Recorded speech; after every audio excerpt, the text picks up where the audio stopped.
Okay, so you're peak Diamond 1, episode Yeah, bet. 6. Okay, Yep. that's when I quit. So what's your current rank? I'm silver 3 now. Silver 3. Okay, you've dropped quite a bit. The game has gone harder from since 2 years ago as well, so you gotta keep that in mind. I ask all my students, have you watched the VOD before? Yeah, I've watched like 2. Nice, nice, good. So then you kind of know how the session will go on the first session. Those VODs are usually the assessment session. So I'm gonna watch you play. Uh, you know, make sure you queue you lock in the agent you want to improve on or role. So you can go ahead and queue. Um, I'm gonna watch you play. There's 5 categories I really look at. It's communication, aim, movement positioning, utility usage, and game sense. Okay, and I will write general notes in these categories, and also I will be writing down round specific details in your POV.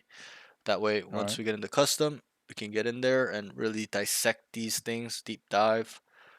So let me just clear this note from my other Alright, guys. so just one agent?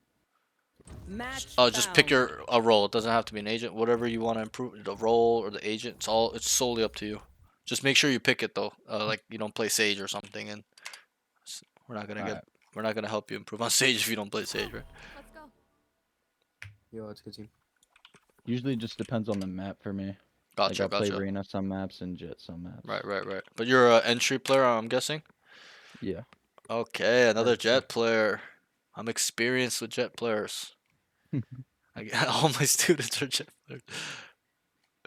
But it's Yeah, fine, it's I fine. played Jet back in episode 6. I Okay. haven't played since episode 6 though. Like Nice, nice. last episode is me like coming back pretty Okay, much. okay. That's when I quit too, episode 6, act 2 or 3, that's when I left too. But I was Immortal 3 or 2 at that time when I quit. And I came back in Oh, nice. episode 9, act 3. So like Yeah, last act. same. Yeah.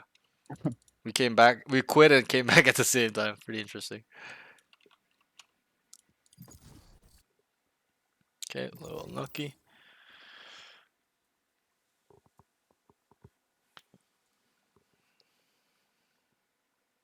I didn't really like that map anyway. Match found. All good. So what are your like goals from Valorant? What do you want from Valorant? Where do you want to be? My goal right now is just to get to Immortal, Get to pretty Immortal. Okay, much. okay. I Alright. just enjoy playing this game with my friends and stuff. It's Mm-hmm. like all I really do. Right, right. Yeah, well, it's good. Let's go. That's a good goal. You know, everyone wants to get to Immortal, right? Yeah. It's quite it's a It's the nice, gun buddy. yeah, it's the nice milestone for a lot of people.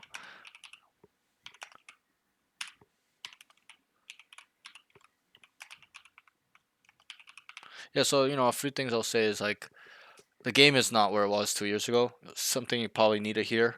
Something I learned last act as well. I'm like, wow, people got really, really fucking good. Um, you know, even two Yeah. years ago, if you remember, if you don't, it's fine. Like back in those days when we played, it's like there was hardly any mid late lurks. You know, unless it was like Icebox, right? Um, Yeah, yeah. these days, the concepts and strategy has evolved a lot. Okay, when I came back, I was shocked. I was like, "What the fuck? The shit people are doing Yeah, so was I. it's kind of crazy, right?" So, and you know, people got diluted a lot. So you know, you're in silver maybe, but a lot of these guys are like the washed plats and the diamonds, right? So, even I got diluted a bit. Right now, I'm ascendant 3, I paid a heavy right? price I know to I'm a earn Mortal this 3 player, knowledge. but like I'm kind of struggling too because I'm washed, right? But um, it's yeah, the game is just not where it used to be at all. So just keep that in mind. That'll help you improve as well. That uh, the overall field has improved so drastically. You know, new young kids, mechanically gifted, stuff like that. So, but anyways, don't be nervous. I know I'm watching you. The first session, I don't micromanage any of my students. That starts happening on the second sessions. I really want to see your true raw skill, so I won't talk to you. Good luck. Don't be nervous. You can reduce your stream to 720 if you're lagging as well. 30 FPS. That's good enough for me. And yeah, I'll see you after the game. Okay. Oh, yep. Good luck, bro. Thanks. All right, guys. We can get a little bit of a Clear. breather. What is this resolution, by the way? Round 1. Bring them down. Do you know the date of the next rank reset? No, I do not. Where are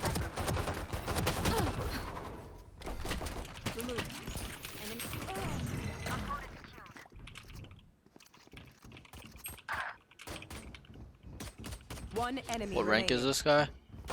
He is a diamond peak player. He's currently silver though. He's been away for 2 years, so we're not going too crazy on his rank because he's been away for 2 years like me. So, he's quit in episode 6. He said he just came back last act. So, one thing I noticed is just whiffed crazy with the frenzy. That's pretty much it. Whiffing on pistol. Nothing crazy. Ooh, I was yapping like crazy that last fucking session. Did you guys hear me going off, man? Like, holy but he needed that. Like, he needed that. Like, I know his mental is the weakest part. I said it from the beginning. Like his game sense is decent, but it's just his mental state is just weak. I'm a therapist out here, bro. Using my psychology background on these people, on everybody. Stay down. So start round 2. Starts. Spike down A. Starts arts. Here. There's one art. Nothing crazy going on. Gets a kill here. I like the way he's using his terrain. Like he's not just out in the open. Crosshair placement's not bad.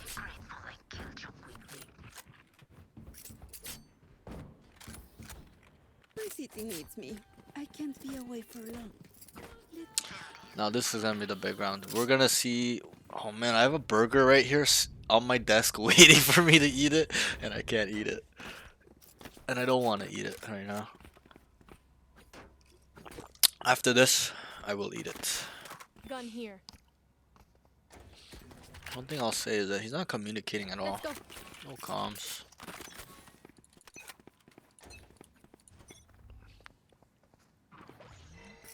Here. Take a flash on C. Bring them down.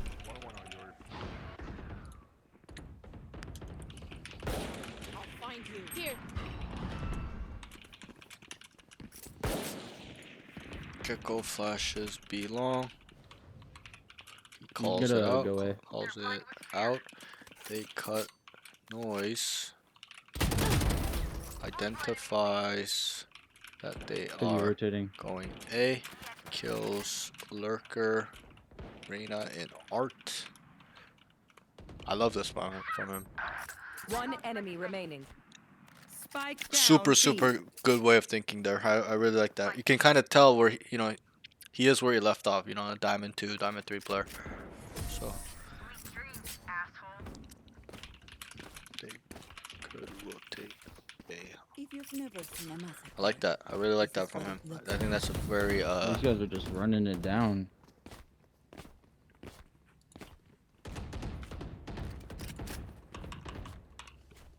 I'm gonna change my title real quick.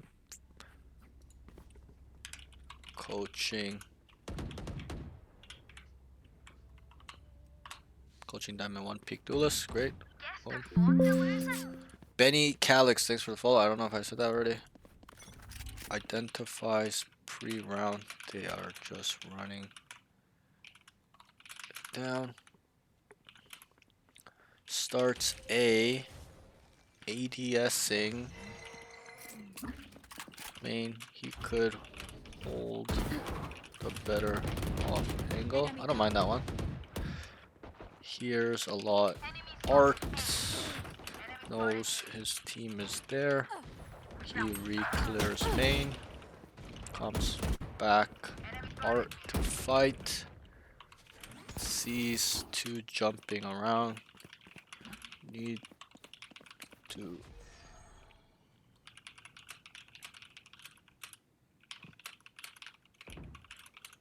Could be pushing link. Go run through mid.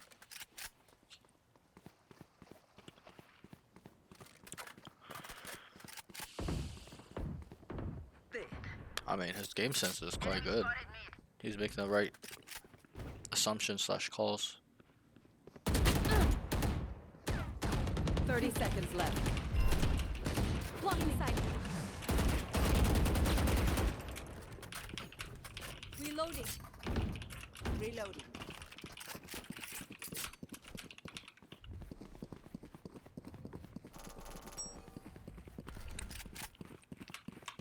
Here. 10 seconds left.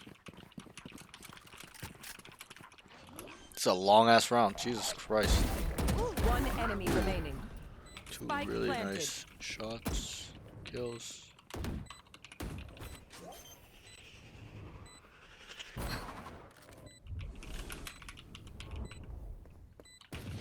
My ultra. Wow, very good round by him actually. Just his Let me get awareness, right? He starts A main. Reloading. He's holding an off angle, which I don't mind. It's a pretty decent one. I'd rather him go up A main and hold the other off angle. Okay. Sage walls art. They hear a bunch art. He doesn't just immediately go there. He knows that it's covered. Sage is there, Reyna's there, so he looks main still. And then once they start dropping a little bit, like fighting, dying, he comes back, looks, he sees two behind the wall. He needs to tell his team, guys, Hold two up, behind the I wall, gotta- mid side.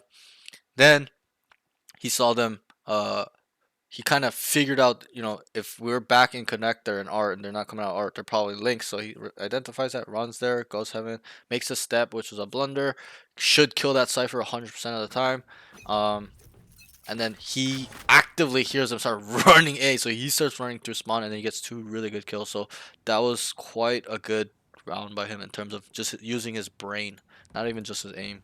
Like his brain was like quite good there in terms of being sharp and understanding their pathing and where they can go, possibilities, stuff like that. Like, that's a high level way of playing the game. It's not just running where they're going, right? He's actively being proactive and Are they trying to committing? go where he predicts they'll go. He's being one step ahead or being close to, as in he's ready for all possibilities. So here he starts double doors. Nothing too crazy in this round. Oh.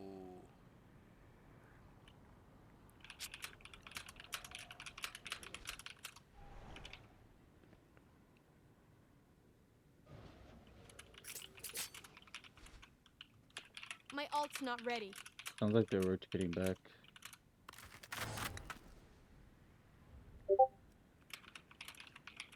Thirty seconds left.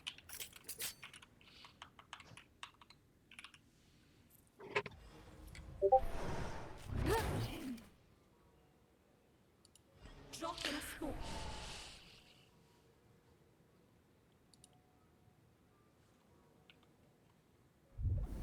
10 seconds left.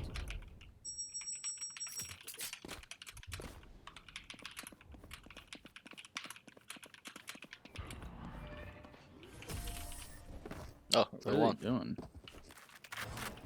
Oh, they won the round, but that doesn't matter. There, once the clove throws a smoke in art, I know that they're not going art. Okay. I don't even know how to turn down the FPS. Shit. Super laggy. Is it laggy? Yeah. Yeah, I don't actually know either. I've never done it myself. I'm always on 720. Hold on, I'm gonna end it real quick and then see if I can. Yeah, I can do it like this. 1880 is good. That's too high. 30? Just put it at 720, 30 FPS. Okay. Just make it as low as Yeah, I had it call at it. max. Yeah, like you don't need to. This is fine. This is more than enough. All right.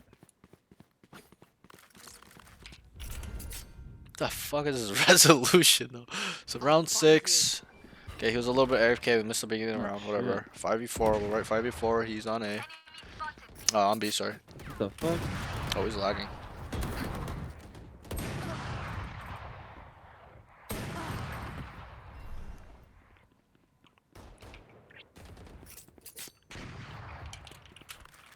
It's lagging. Play the same 1080 by 1080. Hit the small arrow on the screen share button. Okay, I should have let him know. I'm really not that, like, I've used Discord for so long, but I don't know how to fucking use Discord. But anyways, if you guys have questions, let me know right now.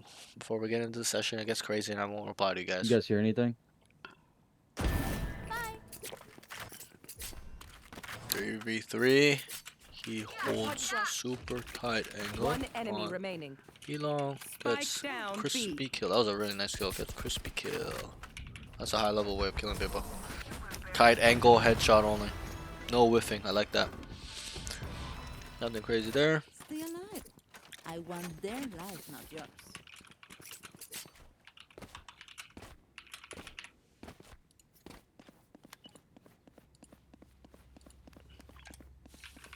I have no idea how I didn't die. Teleported. Yeah, the lag's crazy. I think I'm good now though. You can also make the screen share slightly bigger if you hover over the bottom. There's a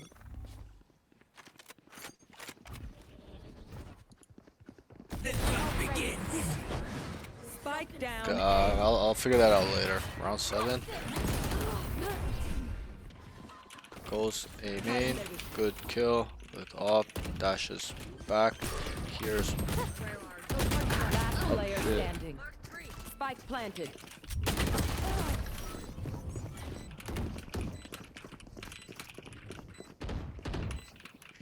This place is nice, but not nice enough to die in. Let's win and get out of here. this one. This one. Or this one. Oh. Okay, we got it. We got it. Sorry, bro. Bro, this resolution is just like melting my brain. So round You guys aren't even common. 8. Fucking shit. weapon?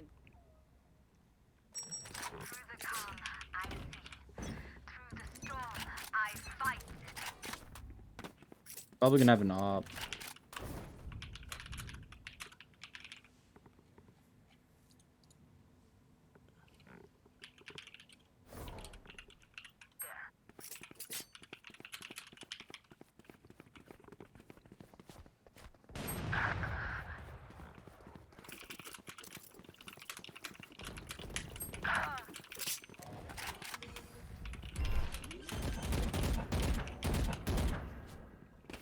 Spike planted.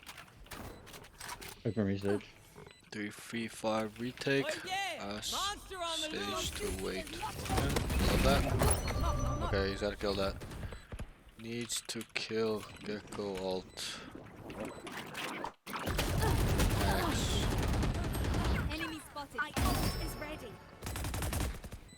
Oh, how is it you're not dead? One of these. Last player standing. Like I never What the left. fuck? Last player standing. Team Ace.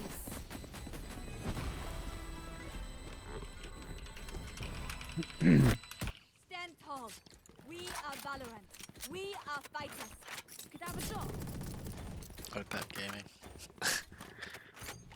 Jesus Christ. Lord have mercy. Like not not about his gameplay. I'm talking about the I have extra resolution. money if anyone needs. Oh my eyes are melting. Right. Where are they? How do you guys play on this sense? How do you play on this? Oh, that's it.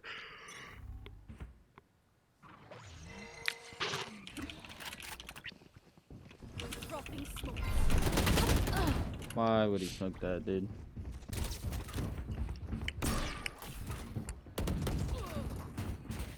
Spike down B. Alright. Shit. My bad, bro.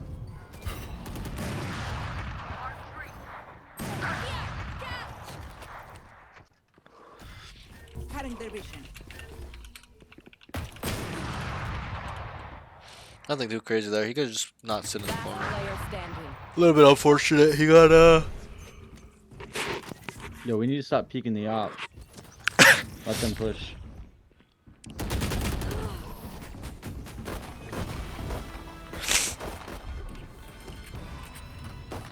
Their lives are We're just getting picked off one by one by her. It's like holding an angle on site or something. Please, I found you whilst browsing YouTube. Been following some of the routines in your vids. Looking at purchasing clothes. Nice, bro. Muller Light, thank you. DM me on Discord. We can talk. Always there. Appreciate it, man. How's the routines going? Are they good for you? That's the baseline. That's what you should really do at the bottom. Like the basics, and then you build on it. Add more exercises. Do a aim routine, aim labs, callbacks, whatever it may be. Is it Muller Light a beer? It sounds like a beer. Around 10. Yo, saw. Blocking sight. Spike planted. Reloading. There's still hall.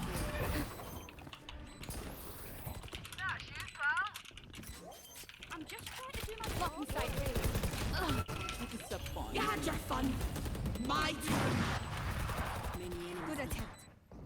One enemy remaining. Fancy vacuum deactivated. I know what must be done.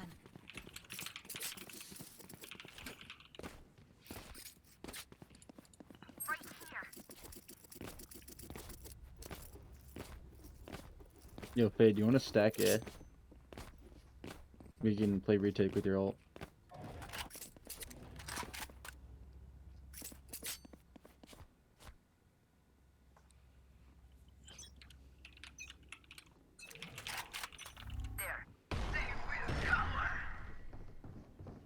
There's a lot of art. One down.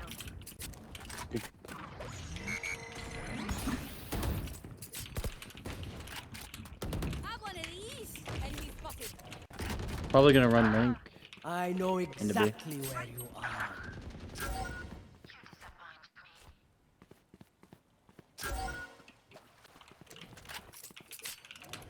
Planting on B.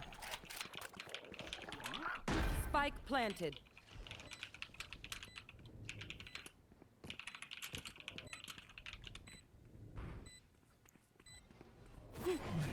No charges left. Gecko's gone. This guy's name is Adolf Pigler. Like, what kind of name is that, bro? Last player standing.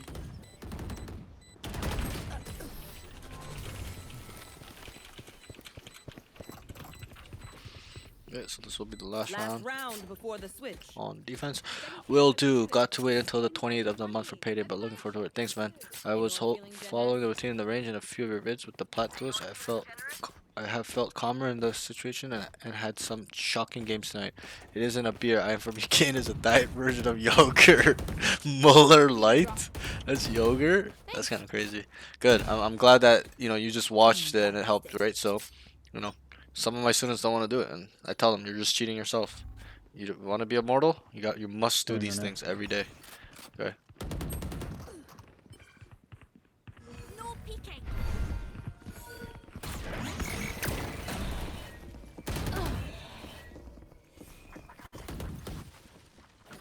Where are you? Spike planted. There, take them. Last player standing. Mark 2.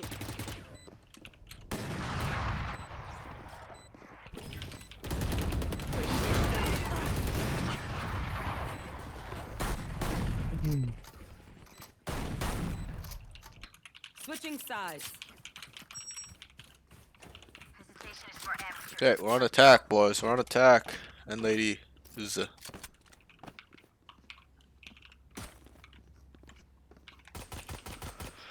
We are on attack. Excuse me. Oh, getting tired, boys.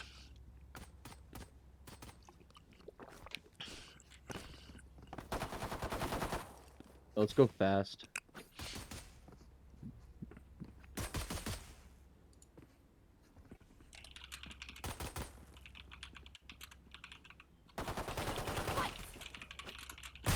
Reloading.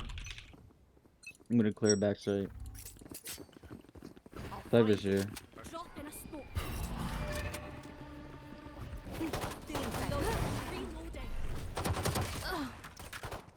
You're dug out. Hit 78. Spike down. Joe's still dug A. out. He's low. No Nice. charges. Refreshing. One enemy remaining.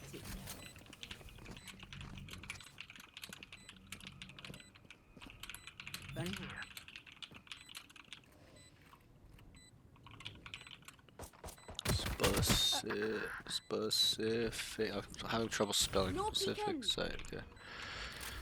Interesting that he used the frenzy. He used it on both pistols. Yo, Actually. she's on Sage. Up Sage. Ow. They were not. I try anything to improve. Keep up the great work, though, and I look forward to when I can get the. Appreciate it, bro. I'll try to keep giving you guys free content. I can't play dead. So you Yeah, guys you can guys get want to better, fake B. and better, Go and ahead. better, and one day become a mortal player.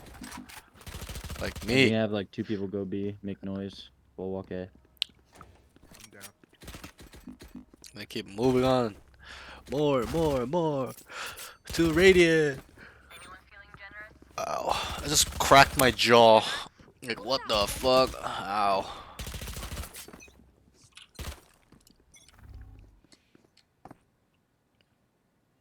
We have a VCT, Parks VCT team.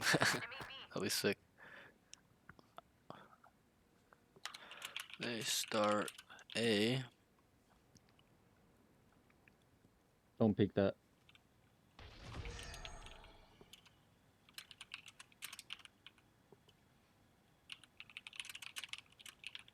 Clove, do you want to come back, eh? Or... Alright, let's go. Cutting their vision. Blocking sight. Wall raised. Light planted.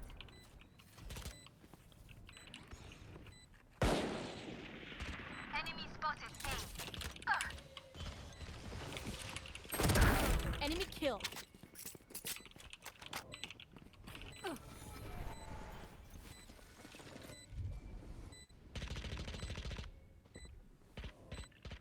I'm rotating around.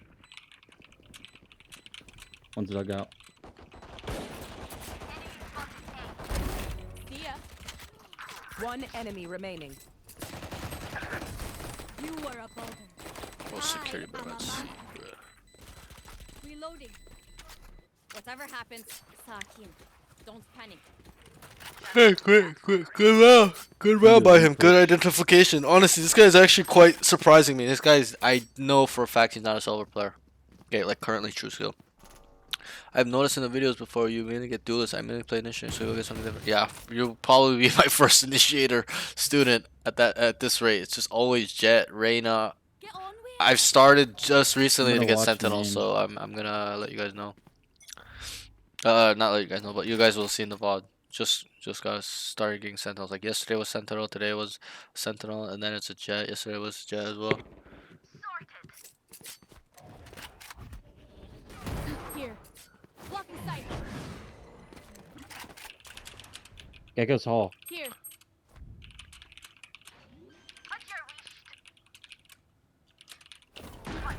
Here. She's close. Corner. Stay down.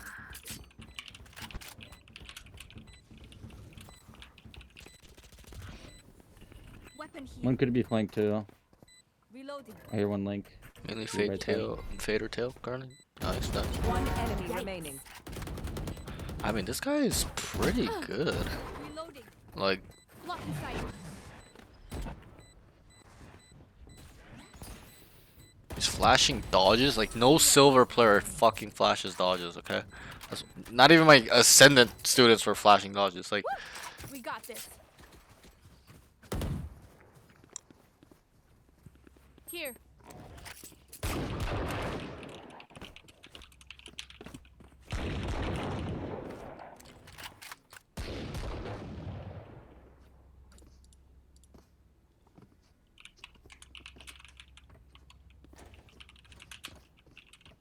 Yeah, I can give my Vandal to somebody. Alright. On my mark. Bring them down. Ultimately ready.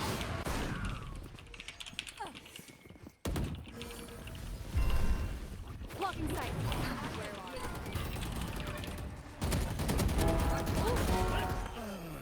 Reloading. Multiple enemies spotted. Bring them down. The hunt begins. Three. My ult's ready. No charges left. One enemy remaining. Four.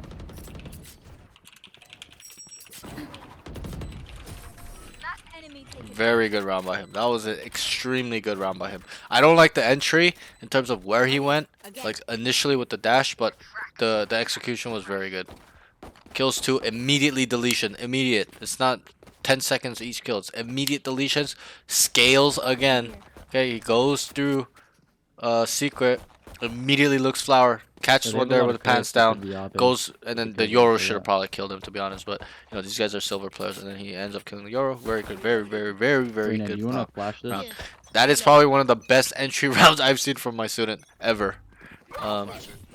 Okay, I should say ever, but you kind of get what I mean. Like it was pretty good. I give that an A plus in terms of entering, scaling, identifying the situation, knowing what to do, split decision, uh, way of thinking. They go B. He misses his dash. Probably could Bro, scale into back twice in a halls. row. Yeah, I was gonna write that. Your duty is not over. One 40 on enemy Cypher. remaining. Healing you. Good comms. Good comms. I think overall his comms are. That's actually wild. It takes me 10 minutes to dodge a flash. Well, flashing dodges. Dodging flashes, I meant. Flashing dodge. Flash dodge. Towards their eternal rest. I don't even know why I right clicked that and there's no need.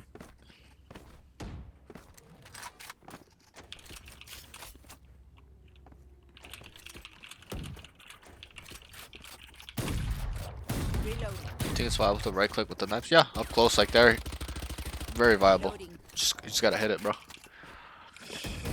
Alright, I mean, I think this is gonna be a really stop of a game. So, I mean, I did get some good.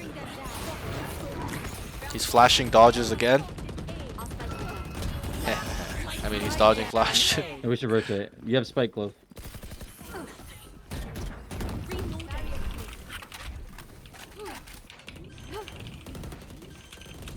What the fuck?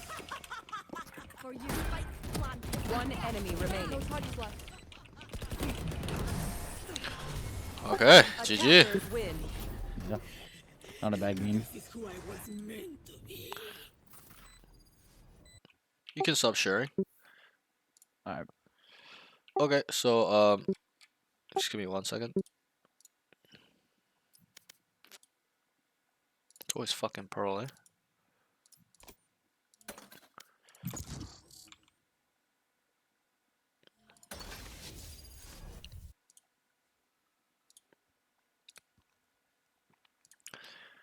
Okay, a lot to unpack. I got some pretty good data, even though it was a little bit unlucky. You guys completely stomped them.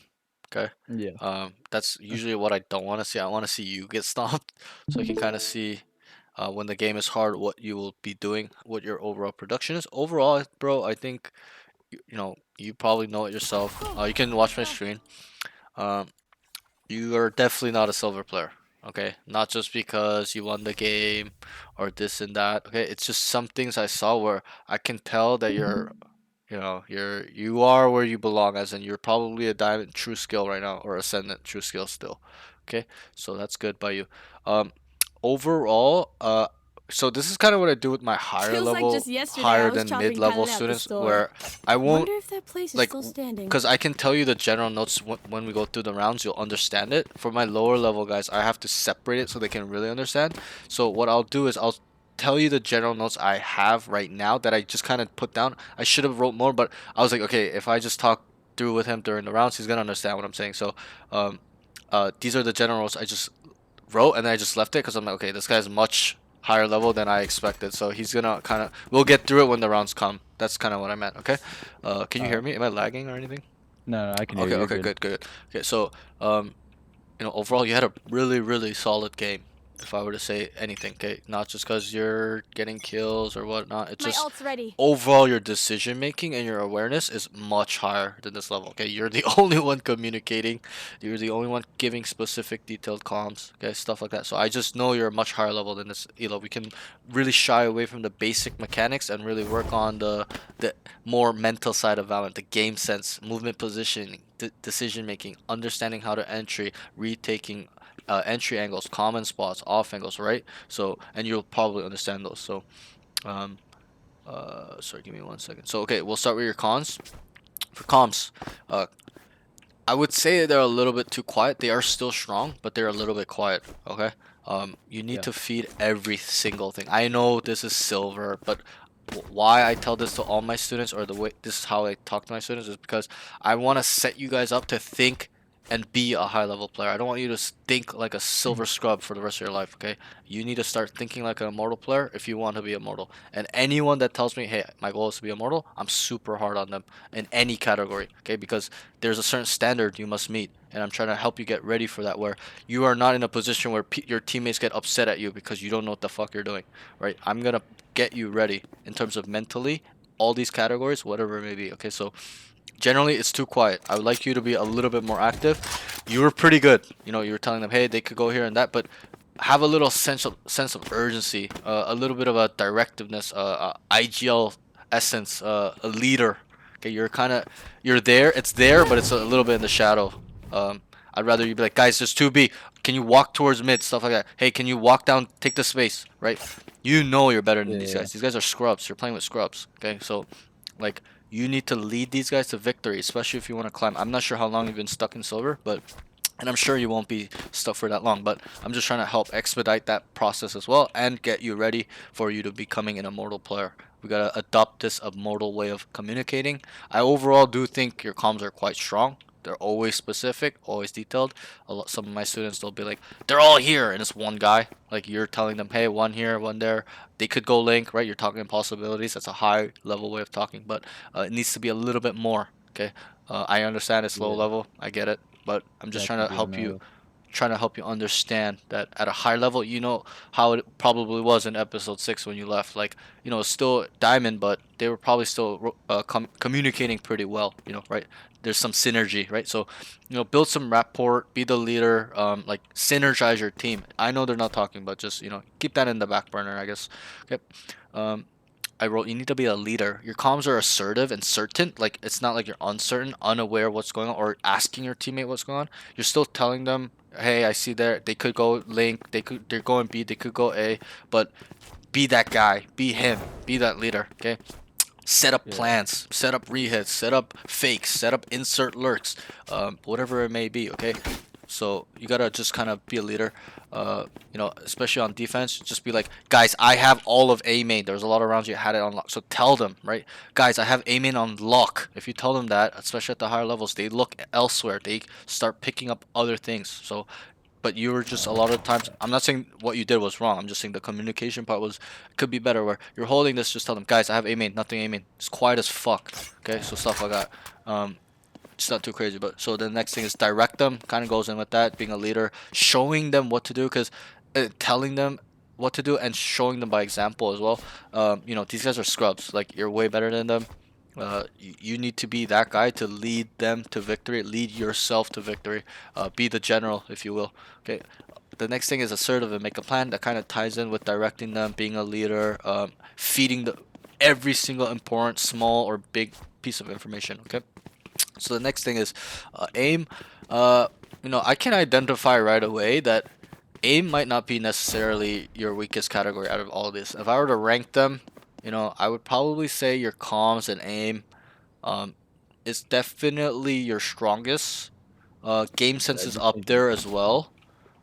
Like you're super aware. One thing I wrote in the pros is like you're super aware. Like your level of awareness is not this level. Okay, I already know. Like that one round right here, right where you you were spawn, you were A, you looked A main, and we'll get there when the round comes. I wrote it down specifically. You were here, and then they were trading out here, and then the sage wall, and then remember you saw two, and they started going towards mid, and then you went this way, and then and the Reyna was here, Sage was here, and you're like, yo, they could go Link, and they were going Link. So you're super aware of the possibilities of people's pathing, enemy pathing, stuff like that, which is an advanced way of thinking. I told my stream, that's a high level way of thinking, and I can tell you're a high level player just off that. Because in this elo or you know plat diamond now, still like, they still don't do that way of thinking. Some of my students where they're trying to stay one step ahead, right? And that's a super super super good trait to have. I would really really really praise you on your awareness. Obviously, it might not be immortal level awareness or radiant level awareness right now, but you have the potential for it to be very good because a lot of the things you're thinking, I was thinking the same. I'm like, yo, they could go link, and you're like saying it like they're going link, and then you're being ready. But there's just times where your thought process is 10 out of 10, or the prediction, anticipation, understanding how to move, where they go is 10 out of 10, but the execution is poor. Like here, you made a step. Okay, at higher levels, they're gonna hear your heaven. They're gonna smoke this immediately. You're never gonna get a chance to peek it. You had a chance to kill him. You did not kill the cipher. Remember that round? It's the same round. Yeah, I whiffed hard. Yeah, exactly. So that's what I mean, that like your thought process, your decision making, your overall awareness, stuff like that is super solid. I would give it a really solid score. Okay, but it's just your execution. Obviously, you're rusty, right? You've been away for 2 years. You need to Yeah. get back into rhythm. I understand that, but that's why I'm here. I'll help you kind of expedite that process. But here, Honestly, yeah, go ahead. yeah. Do you think I, instead of going heaven, I could have went below? You think Yeah, that would have I been mean, smarter? I think both options are Or just to good. go peek that? Yeah, I think this option is fine. I think this was fine. It's just the execution part. You made a step, and then you swing this guy. Like, well, you didn't full swing. You kind of peeked out, and then he was there. You should have instantly deleted him with your type of aim. You have good Yeah, aim. yeah. You know that. Like, it's a little bit of a blunder in the execution. You know that someone was more than likely gonna start coming out here. That's why you kind of started looking here, right? You wouldn't have. You would probably look this way if you believed that they weren't coming down. But you believed they were leaning towards B, so you're like getting ready, and obviously this guy whiffed on you too, right? But you need to kill this guy because you're a step ahead, but I want you to be 2 steps ahead, where you didn't blunder here. You're immediately ready for this guy, instantly deletion once he starts walking out, wherever it may be. Okay, because you guys are kind of on the same page. You knew they were going B, he wanted to go B, and you're a little bit late. Like, I'm not saying like super late. Like, you were like a second late, 2 seconds late. Where if you were just there a little bit quicker, you would have killed this guy immediately. And I still believe that you had an opportunity to kill him. He whiffed on you. He was spamming you through this. You whiffed. You played it well by coming back a little bit, so you took reduced damage from the wall bang. But you saw him first. That is my point. You saw him first, then he reacted to you. So you need to delete him before he can react. But you almost gave him a chance to kill you and win the round. But you guys won the round, so it's not that big of a deal. And I don't really look at the results, like whether the round was won or lost doesn't matter. I'm really focusing on your sequence, what you're doing right and wrong, and really focusing on you. But yeah, here you like, man, you should kill this guy like 100%. Um, there's really no excuse not to kill this guy. I know you kind of came out later and stuff, but if our pathing was a little bit more efficient around here, you may have caught him with his pants down, or if he came down lower, you just kind of hold Yeah, I this, can agree with you on that. wait, Yeah. right, and then he would have walked out, instant deletion, because you have good aim. It's not like you have ground level aim. Okay, so let's move on from that. We're just kind of getting too deep into it. We'll come when the round comes. We'll really get deep into it. I just want to get through these notes because this usually always takes so much time. We always get caught up in these notes, but well, me, not you, but so where were we? The next thing was comes. Okay. Oh yeah. So I was ranking your category. So I would say okay, I'll give you aim at this level, or even diamond level. I'll give you aim first. It's communication next. Then I will put game sense under that. They're still very even. Like, those top three are pretty tied. So those, don't think like because it's third, it's like it's mediocre. Those are those three are probably your most solid. You have pretty good movement positioning, as in you know where you like to go, you know the map, you kind of have these sweet spots you like to play. But there are some sort of decision making hesitations there sometimes, not all the time, but a little bit on here, over here. We'll go through when the rounds come. So especially you're entering updrafting on A. Like, you don't need to do that on this site. It's all Yeah. site specific. You probably started realizing like, why the fuck did I do that, right? You just went like this, and this Euro was just staring at you, right? And he killed you. So, or whoever it was, I can't remember. It's probably the Euro, but or even here, like you dashed here, like this. Like, this is a super high risk play, right? Like, you got lucky Yeah, because there was like 3 angles they could have held me from. you could have died anywhere, but you can understand why it was bad. You pulled it off. Like, it was like, for example, this situation where it was a bad train of thought, bad thought process, but you executed well. So sometimes it's opposite, right? Where it's really great thought process, but the execution was bad, or it's it's just normal where it's super good thought process, really good execution. But in this specific scenario, this was probably a bad thought process, bad way of thinking, but just a really, really fortunate execution by you. You instantly deleted this guy. Instantly deleted this guy. Came here, scaled, looked, checked flower real quick, caught this guy with his pants down. Yoru should have killed you, but I don't know what the hell he was doing. And then you just wallbang killed him here, right? Like that guy should have killed you. You know that. Like you should be dead there at Yeah. higher levels. Like that. What the hell is that guy doing? He has a flash in his hand for 20 seconds. Like I don't know. But so anyway, so yeah. So then so those are really your real mistakes with movement positioning overall, but I think it is still quite good on defense. It was really solid. I didn't really see any times you were, hesitating too hard, but there were some hesitations there and uncertainty. You need to be 100% certain of where you want to start, why I'm starting here, what is the value here, and what I'm doing, stuff like that. For example, here I'll Be talk about it quickly. 100%. Here, you're holding this, right? And I told the stream, I was like, yo, he needs to just, especially when it's quiet like that, where you're holding it forever, just come up and play this off angle. This is a much harder off angle than this one, where they are not gonna, especially in this elo, they're terrible. They're not gonna know this is even an off angle. So you're gonna instantly delete them looking this way when they come out that corner. Okay. And then I would give you, what did I say? And then I would say it's so what did I say again? It was aim, comms, movement positioning, game sense, and then it's movement positioning, and then utility usage. Obviously you're playing Jet, there's not too much to your utility, so I won't focus too much on your utility. There are still times we need to focus on it. We will when the round comes. Overall your entering mechanics were pretty good. Like you want to smoke before you dash, stuff like that, but it's just you got to choose where to do it better. The decision needs to be like right here, a safe spot where I dash here, the enemies are tunnel visioning on me because they know I'm in, and then my team is behind me ready to trade these guys coming out, wherever it may be. Okay, so it's a little bit of a refining. I'm glad that it's not on the ground floor, because then I would have to teach you a lot of this stuff. Okay.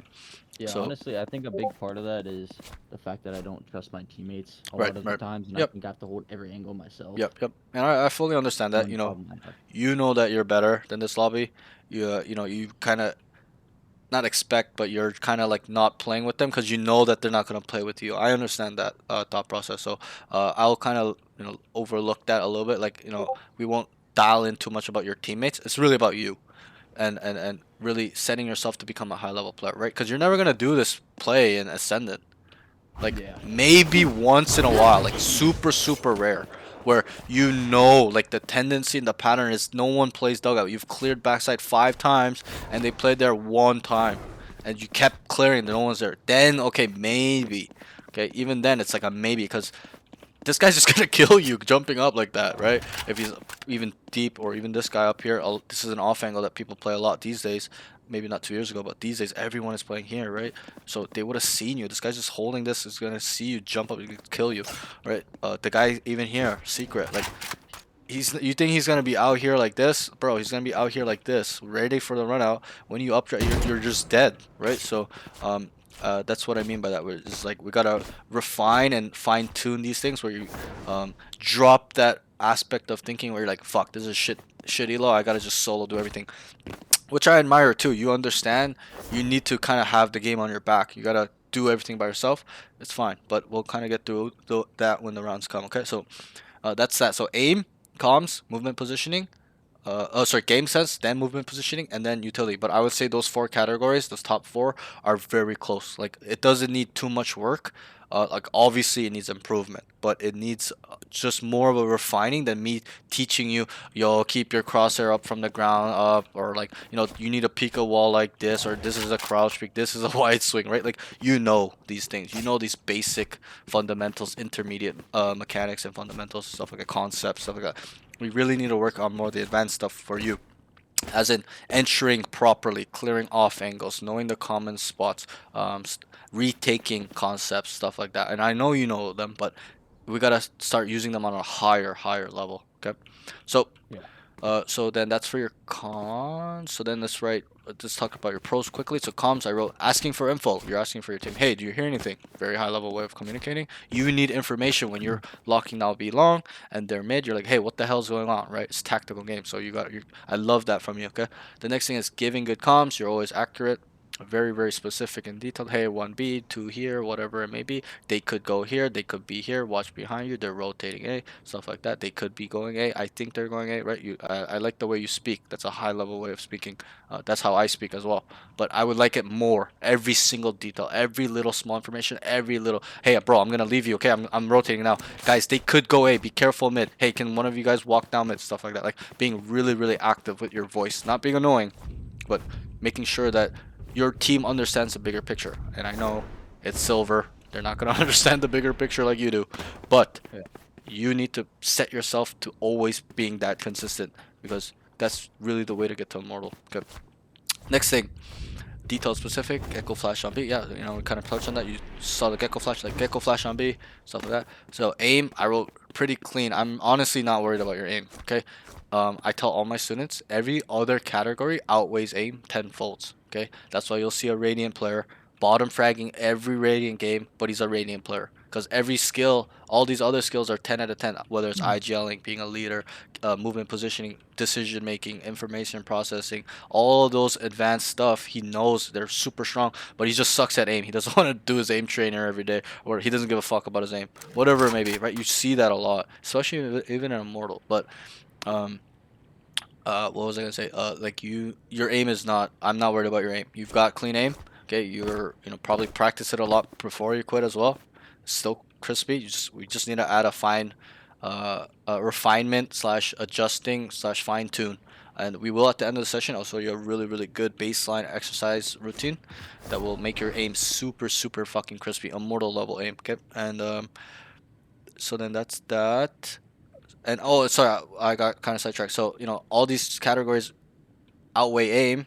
Okay, aim is actually the easiest thing to improve as well. Most people, the NA community, bro. Like everyone's like aim, aim, aim, aim, and then you play with them or you kind of see them play. They have no brain. They have no game sense. They don't know where to go. Their decision making sucks. They don't know how to have super good awareness. Their information processing speed is super low. They see 3B long. They see 2 mid. They're on A. The guy's on A. This guy's just AFK on site. Like, bro, if you actually use your brain, you can just run down A main and you won't die, right? Because there's 2 mid and 3 on B. So that's that. Too many people focus on aim. Aim is not important because it starts falling off. It starts diminishing as well. The edge becomes smaller once you become immortal, radiant, right? What separates a top 10 radiant player or a pro player versus a top 100 or top 500 radiant? The edge is only 2%, 3%, 5%. It's like that in any sport, but that makes all the difference. Obviously a top 500 radiant could go in a silver lobby and just drop 50, 60, right? But if he goes into a lobby where there's all pros or they're all the best of the best, bro, that 1%, 2% makes up all the fucking difference. Okay, so we gotta increase our edge even higher and higher and higher, and never ever let us stop increasing. Gotta make sure you're, even if it's a 0.2% increase every day, that's what we gotta do. Okay, so we gotta remember that. So the next thing is movement positioning can make better decisive decisions, could be faster. Overall, it's quite strong. Kind of, okay, you were here, aiming, you look, no one's there, you're hearing noise, you came back, okay, and then you identified they had it, so you came back, you look, but it could be a little bit more crispy in terms of your attacking. Defense, not so much. It is all right. It's pretty strong on defense. Attacking needs a lot of work, though, in my opinion. But that's just a common thing that I've noticed through my 3 weeks of coaching so far is like, Ascendant, Mortal 1, doesn't matter. A lot of people do not understand these advanced concepts of entering, understanding the entry angles where people will hold you from on the first section of the map, second section of the site, third section of the site, what it's for, understanding all these things. And I tell my students, being good at entering will make you better at retaking. If you focus only on retaking, you'll get better at entering as well. It'll naturally follow because they're correlated, they're connected. As in, for example, if I entry B and I know all these common angles, okay, one guy holds here, we come here, we clear this, we clear this, we clear this. This is perfect world. This is smoke. This is smoke. Okay, one guy will hold this. One guy, we come over here. Now we start working towards backhaul. We always clear this. Now we got clear. Like once I understand the sequence of entering a site, okay, it's so easy as a defender to to where they're gonna be. Right. Obviously, the attackers need to clear, but the defenders need it as well when they're retaking. So, for example, when you come out spawn, obviously that's gonna be smoked, right? So you kind of always look here. There's gonna be guy heaven, kind of looking around in this general area. People coming out link, right? When you come out spawn, your goal is to clear backside. So you clear backside, you clear this angle, right? You start, and then your team clears close, clears this box, clears the pillar. You clear here, and then you guys come together. Okay, they're not here. We know they're all long, or there's some sort of flank / wrap coming through. Okay, and then you can play accordingly. But so it's connected because all the spots that you've taken as an attacker, the defenders need to retake it. So it's the same angles that you're fighting over and over again. So they are correlated in some way. Okay, not 100%, but in some way. And the concept is the same. You wait for your team. You do it together. It's not a solo activity, right? Entering is a team activity.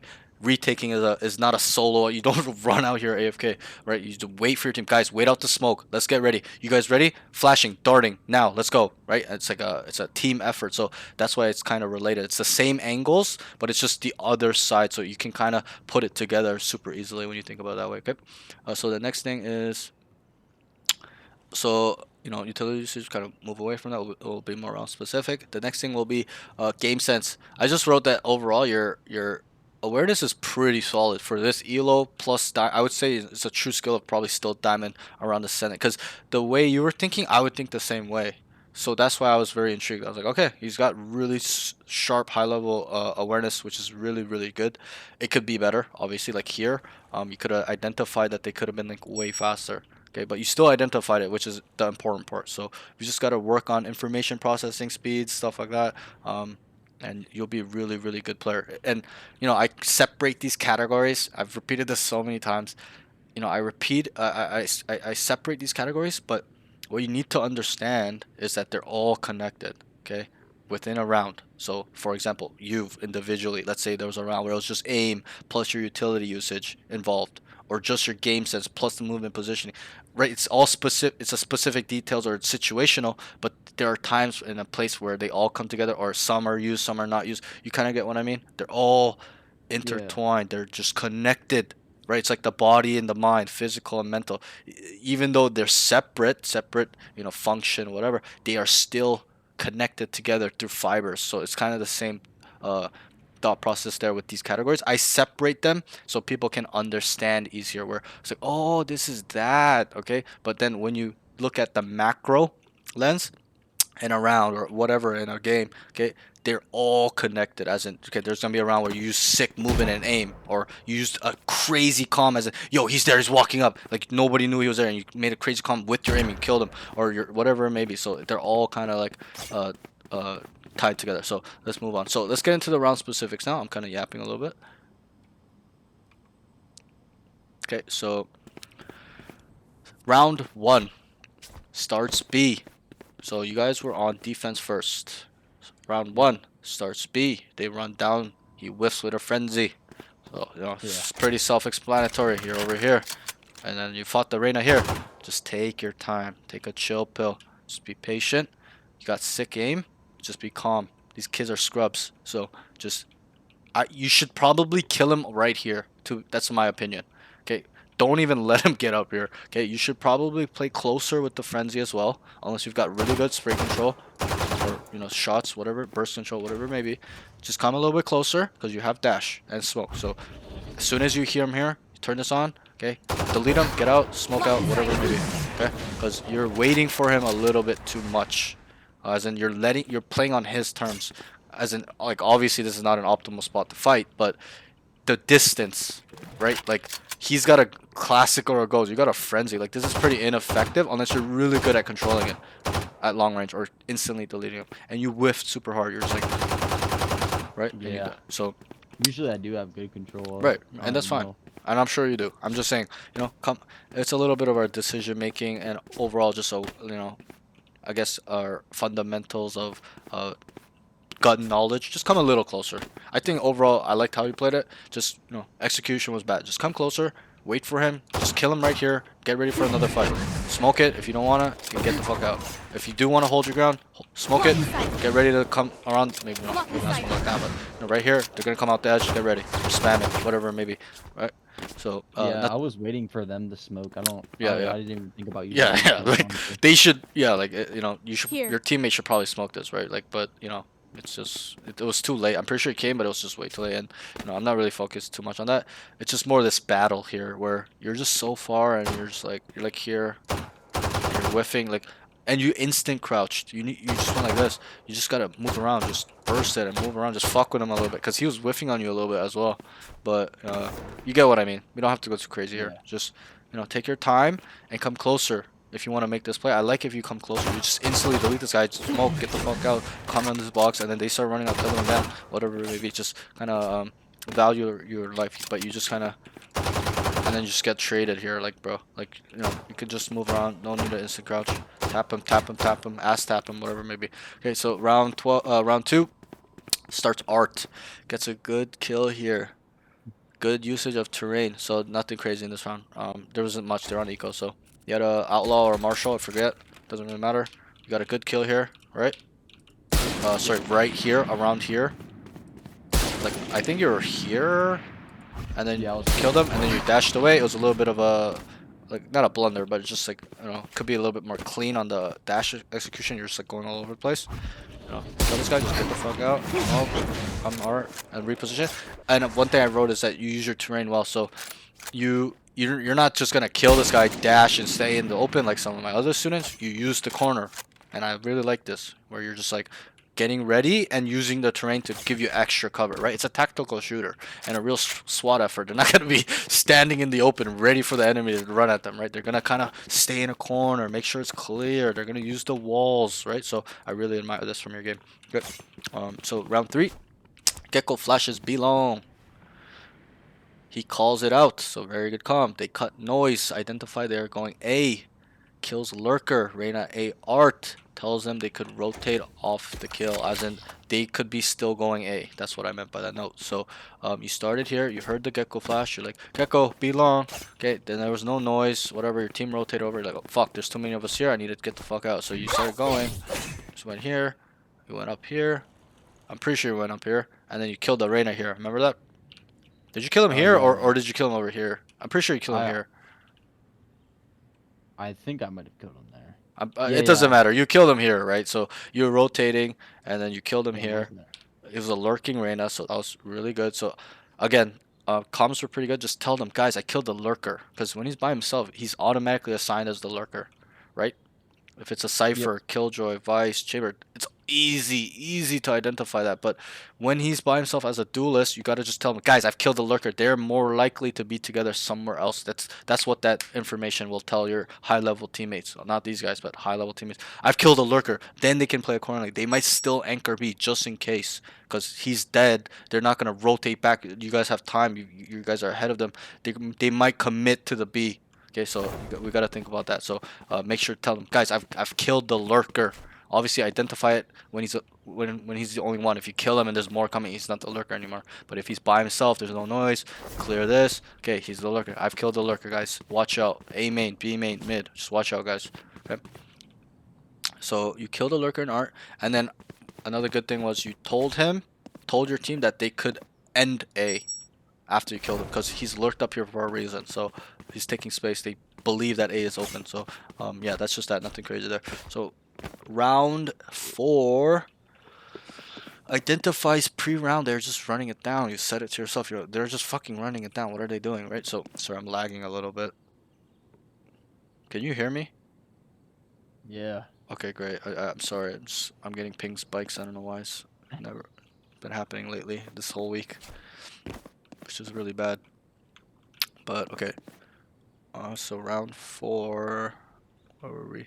Oh, this is a big ass note. Okay, so try to stay along. Identifies pre-round that they're just running it down. Starts A, ADSing main. He could hold the better off angle. Kind of touch on this. Here's a lot Art. Knows his team is there. Okay, so we'll stop there. So you're ADSing here. Okay, for a while. More than 5 to 10 seconds. Which one I could have pushed up? Yeah, this is where you just push up, or you have that thought immediately, as in, I'm just going to hold this off angle first, and this one should be your secondary one. So, for example, I come here, right, and they throw a flash or some utility where they clear me out. You come back and then play this angle, okay? And then your third one would be probably around Art, or close church, or backside, or dugout, secret, flower. You can choose, but you kind of get my point. This should be a secondary positioning. your first one should be here automatically. You know, so I explained to my lower level students, like, at the higher levels, people just automatically start running. They don't even care if people are hearing them because they can get the angle advantage here first, where they must use utility to clear, right? And a lot of times people don't clear because their utility usage sucks, so they just start dry swinging this kid. This guy will always get 2 or 1 or 3 or whatever, but he's done his job, so, or slowed down the push. So here, just, you know, you want to play, you want to hold this, just be like, you know what, I'm going to take this super sick off angle. I've got better aim, I got better movement, I'm going to be ready for these guys. Kill them, dash away. Okay, then you take this angle where now they start rounding this corner. You're gonna kill even more people because they're just running at you, AFK brain, right? So, I don't mind it starting here, but you have to understand that you give up all this space pretty much for free. That's the one thing. You only have an angle when they come out, and usually they don't come out like this around this corner. They'll come wide to clear this off angle, clear the boxes, then they start looking at you. So, and usually, you know, they throw some utility on mains, like flash something. So you have to be kind of cautious here, where you're giving up a lot when you play here only. They just run up, clear all of this for free, and then they start looking at you. So, you know, I'd probably rather you just play like this maybe. But you kind of get what I mean. Fight.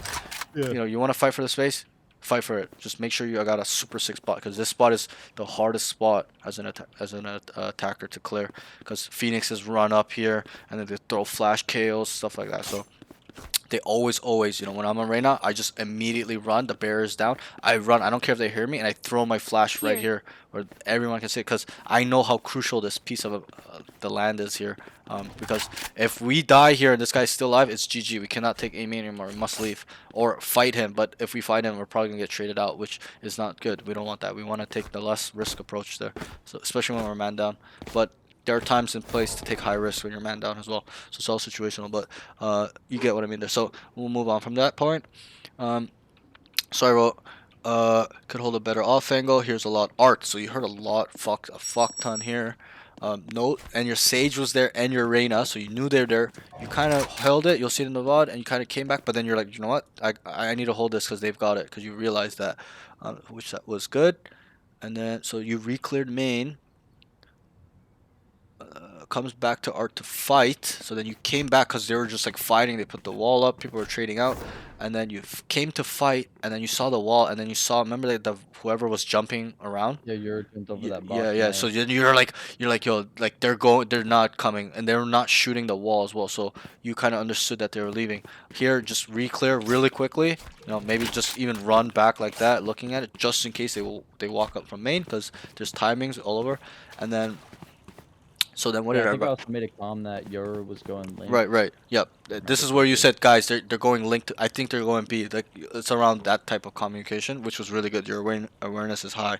Let me just see what I wrote, because this note was probably the biggest round that I wrote in terms of detail. So his team goes. So sees 2 jumping around behind the wall. Needs to tell his team, guys, 2 are mid side.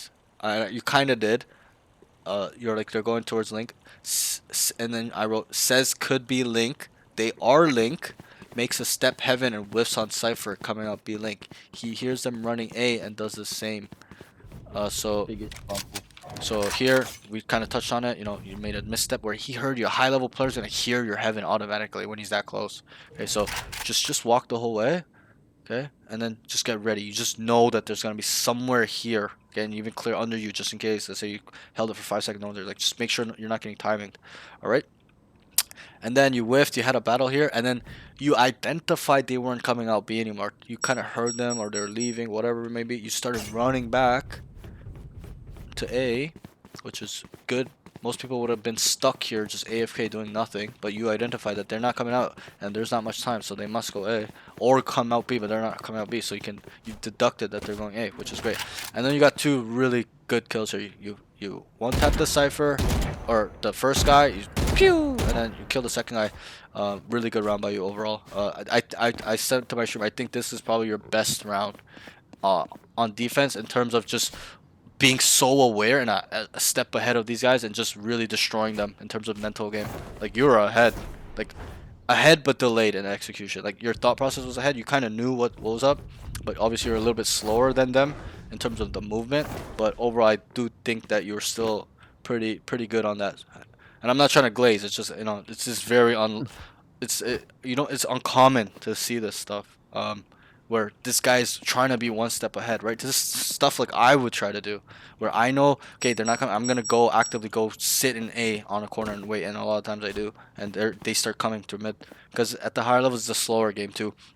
This rotation would not be played out like this. They would actively come back through mid, walking, shift walking, clear on the corner. So that makes me even more ahead because I can run down spawn and just come and be ready for these guys. And then usually I am like Here. I'm here and they're coming out, or kill one here, I come here, like stuff like that. But you get what I mean. So, good Yeah. 2 kills, and then I wrote.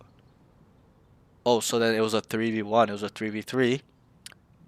2 good kills, but then you need to identify the situation. Okay, the clove is only gonna be coming main, art, or from the flank, which is very unlikely. You just ran through it, like, and your team was towards connector, so it's very unlikely. So you gotta just get on the. Somebody needs. You need to tell them to get on the spike, or smoke this. You had a smoke, I'm pretty sure, or you get on the spike. Okay, you're just out here just lost, kind of. Okay, and this is the one bad thing about this round. I identified that somebody needs to get on this immediately. Here. Okay, especially if they're late, you're gonna get it half at least. Okay, so get on the bomb, because at higher levels, yes, the bomb just got planted. Yes, but diffusing this, identifying that you can defuse this fast is the best possible thing. Okay, so 3v1, they were watching everything else. Just get on it. Okay, get it to half and get off, and then start playing with them if you want. Okay, or tell somebody to get on it, then you start clearing these angles. Okay, Sage, get on it. Reina, go art. Stuff like that. You get what I mean? Just identify to get on this as soon as possible, because it's not like it was ticking down, right? 45 seconds for it to explode, 7 seconds to defuse, but it's like there needs to be a sense of urgency when you have that much free space. Just somebody get on it. There's 3 of us alive. If someone's defusing and they both look that way and you die, it's fine. You know where the guy is, so just get on the bomb, okay? Okay, round 5. He starts double doors. Asks his team if they are in. It's 5v3, becomes 2v2. Should have taken space mid. Nice slice to pie to re-clear mid. They threw one smoke on A. Needs to identify it's a fake going B. So you started here, right? And it was like a 5v3. It became a 5v3 really fast. You were here and you asked your team. You're like, hey, what's going on? Do you hear anything else? So then you kind of you slowly cleared mid, just real quick. Slice the pie. And then you rotated A because you believed they were going A because they started A, and then you updrafted here, and nothing was happening. Okay, once there's one smoke, okay, obviously there are times where they do one smoke and run in because that's all they have, but generally at the higher levels, once they do this play, and they smoked this and they went B, right? Once you see this smoke and nobody's running out, not hearing a single drop of anything, noise, you need to start running B immediately and identify that it's a fake, okay? I identified it was a fake as soon as they dropped the one smoke and there was nothing coming out. It's different if they smoke this and you hear these guys bustling out. Okay, that means they're taking the site. But when they smoke that, you need to question yourself, why are they doing this? What the fuck is this smoke? It's useless, right? What are they gonna do? Like, are they gonna insert a lurk with it? Maybe at best.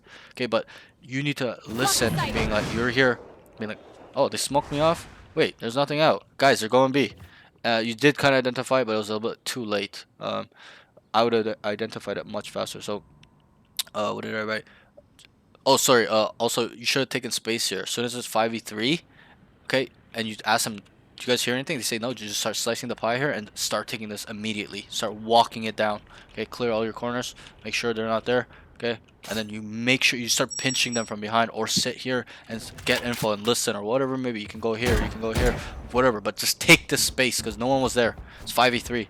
It was pretty fast. That was 5v3. Like, you guys kind of know that they're gonna be playing together, and obviously it's not higher level, so they're not defaulting a lot. Everyone just stays together in these silos, okay? So we gotta identify that as well. Just take the space. You can just walk down shop, be ready for the rotation towards B. Just sit here AFK.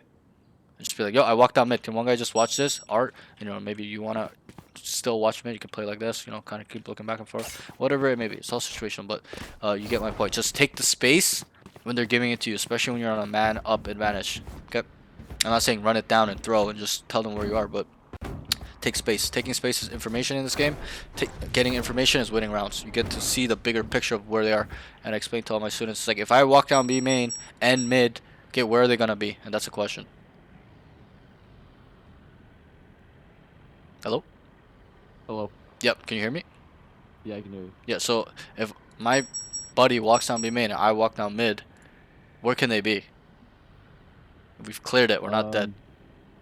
They could be on restaurant or in Uh, their spawn. like main, A main, spawn area, and or the spawn or A main. Yeah. That's really it. Right here where I'm outlining. That's it. That's pretty much it. If we walk down all the way here, you came here, you cleared shop, you come up here, like you guys can identify. It's like map pack. You know he's automatically there. So that's the importance of taking space. There's a time and place for it. Obviously, you don't just walk down every round on defense. There's just a time and place. You gotta look at the player count. Okay, we're man up. I'm gonna take some space. Be super proactive. Maybe there's still one mid. Let me find them. Stuff like that. So just be more aggressive as a duelist, pretty much. Not as a 'Cause duelist. I noticed I was playing very passive Yeah, as yeah. well, like rotating, wrapping around spawn. Right, right, after right, right. Yep. created space on mid. This isn't just a concept for duelists only. Okay, this is a concept for Valorant. You must take space, whether you're a Sentinel, whether you're a Jet, whether you're a Race, whether you're a Vice, whether you're a Chamber, whether you're a Yoru. It doesn't matter. Info. It's just an info play. It's not about your role. It's more about the situation. 5v3. Okay, they were trading out main, so I'm gonna assume in this rank, not in my lobbies or Immortal Plus. Okay, in this rank, they are likely stuck together. Okay, they don't even know how to lurk in this elo. Okay, so or understand what timing is. So they Yeah. they they will more than likely or not, I'm speaking generalities, I'm not being specific, and even in this specific example, they were kind of bunched together. They were all together in a general area. So here I would identify 5v3, nothing, I don't hear anything mid, nothing, no utility. I'm gonna walk down, ask maybe for a smoke if you want, you don't have to, and then I would just immediately clear everything, just walk down and be like, I walked down mid, guys. They're probably towards A main. Let me clear B main real quick. Let's say this guy didn't walk down, so I'm gonna do it fast. So I just clear this, and I look here. I'm like, oh, nothing B main. They're all towards A, and then my teammate comes and jiggles this side so he sees a pillar. But yeah, nothing there. So I just start running and commit to the flank. Or if I hear them run back, I'll just kind of wait and just kill one and run away. Keep my man up, man advantage up, and just keep fucking with their head. Where they're like, yo, he's mid, he's mid, he's mid. You wrap around this way. They continue to rotate. Because at this point, when you're here and you've cleared all of this, and they're rotating and you kill them, what are their options? That's a question. Where are my teammates? Like we walked down mid, right? And I cleared B main. Our team cleared B main, and I made this play where I'm here, commit to the flank. I hear them running back, and I kill one, okay, and I run off. Where can they really go? I mean, they could go main. A main? Yeah. Yeah, and then where else? They could be pushed up link.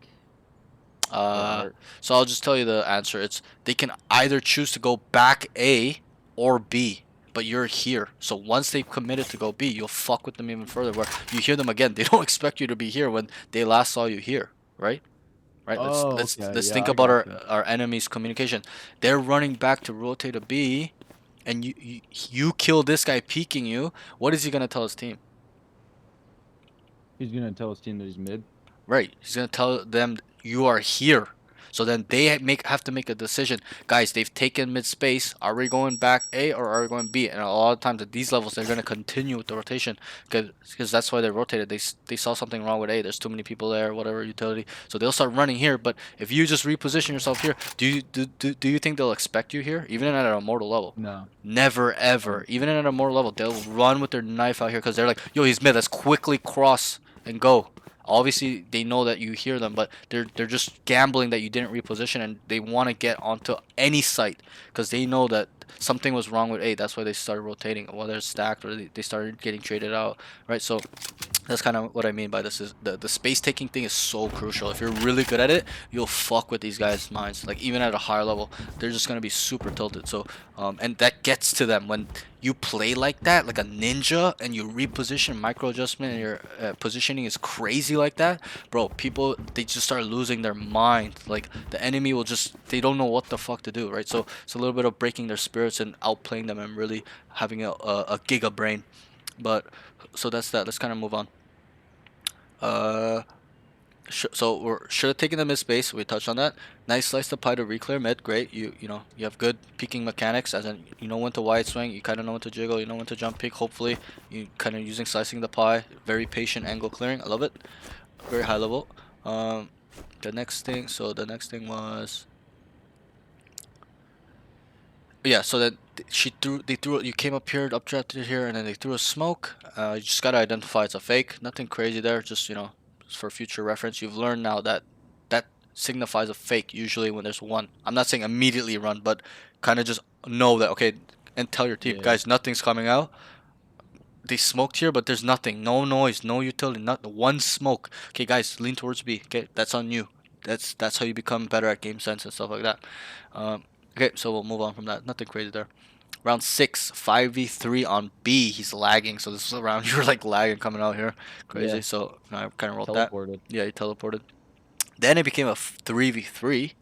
You held a super crispy tight angle on B long. Gets a crispy kill. Asking super. I think it was this angle here, or I can't remember exactly. Maybe it was Halls, something like that. Somewhere in this general direction. Doesn't really matter. Because it was a good thing you did. You just gotta keep hitting your shots like that. Super good. What did I write after that? Where are we?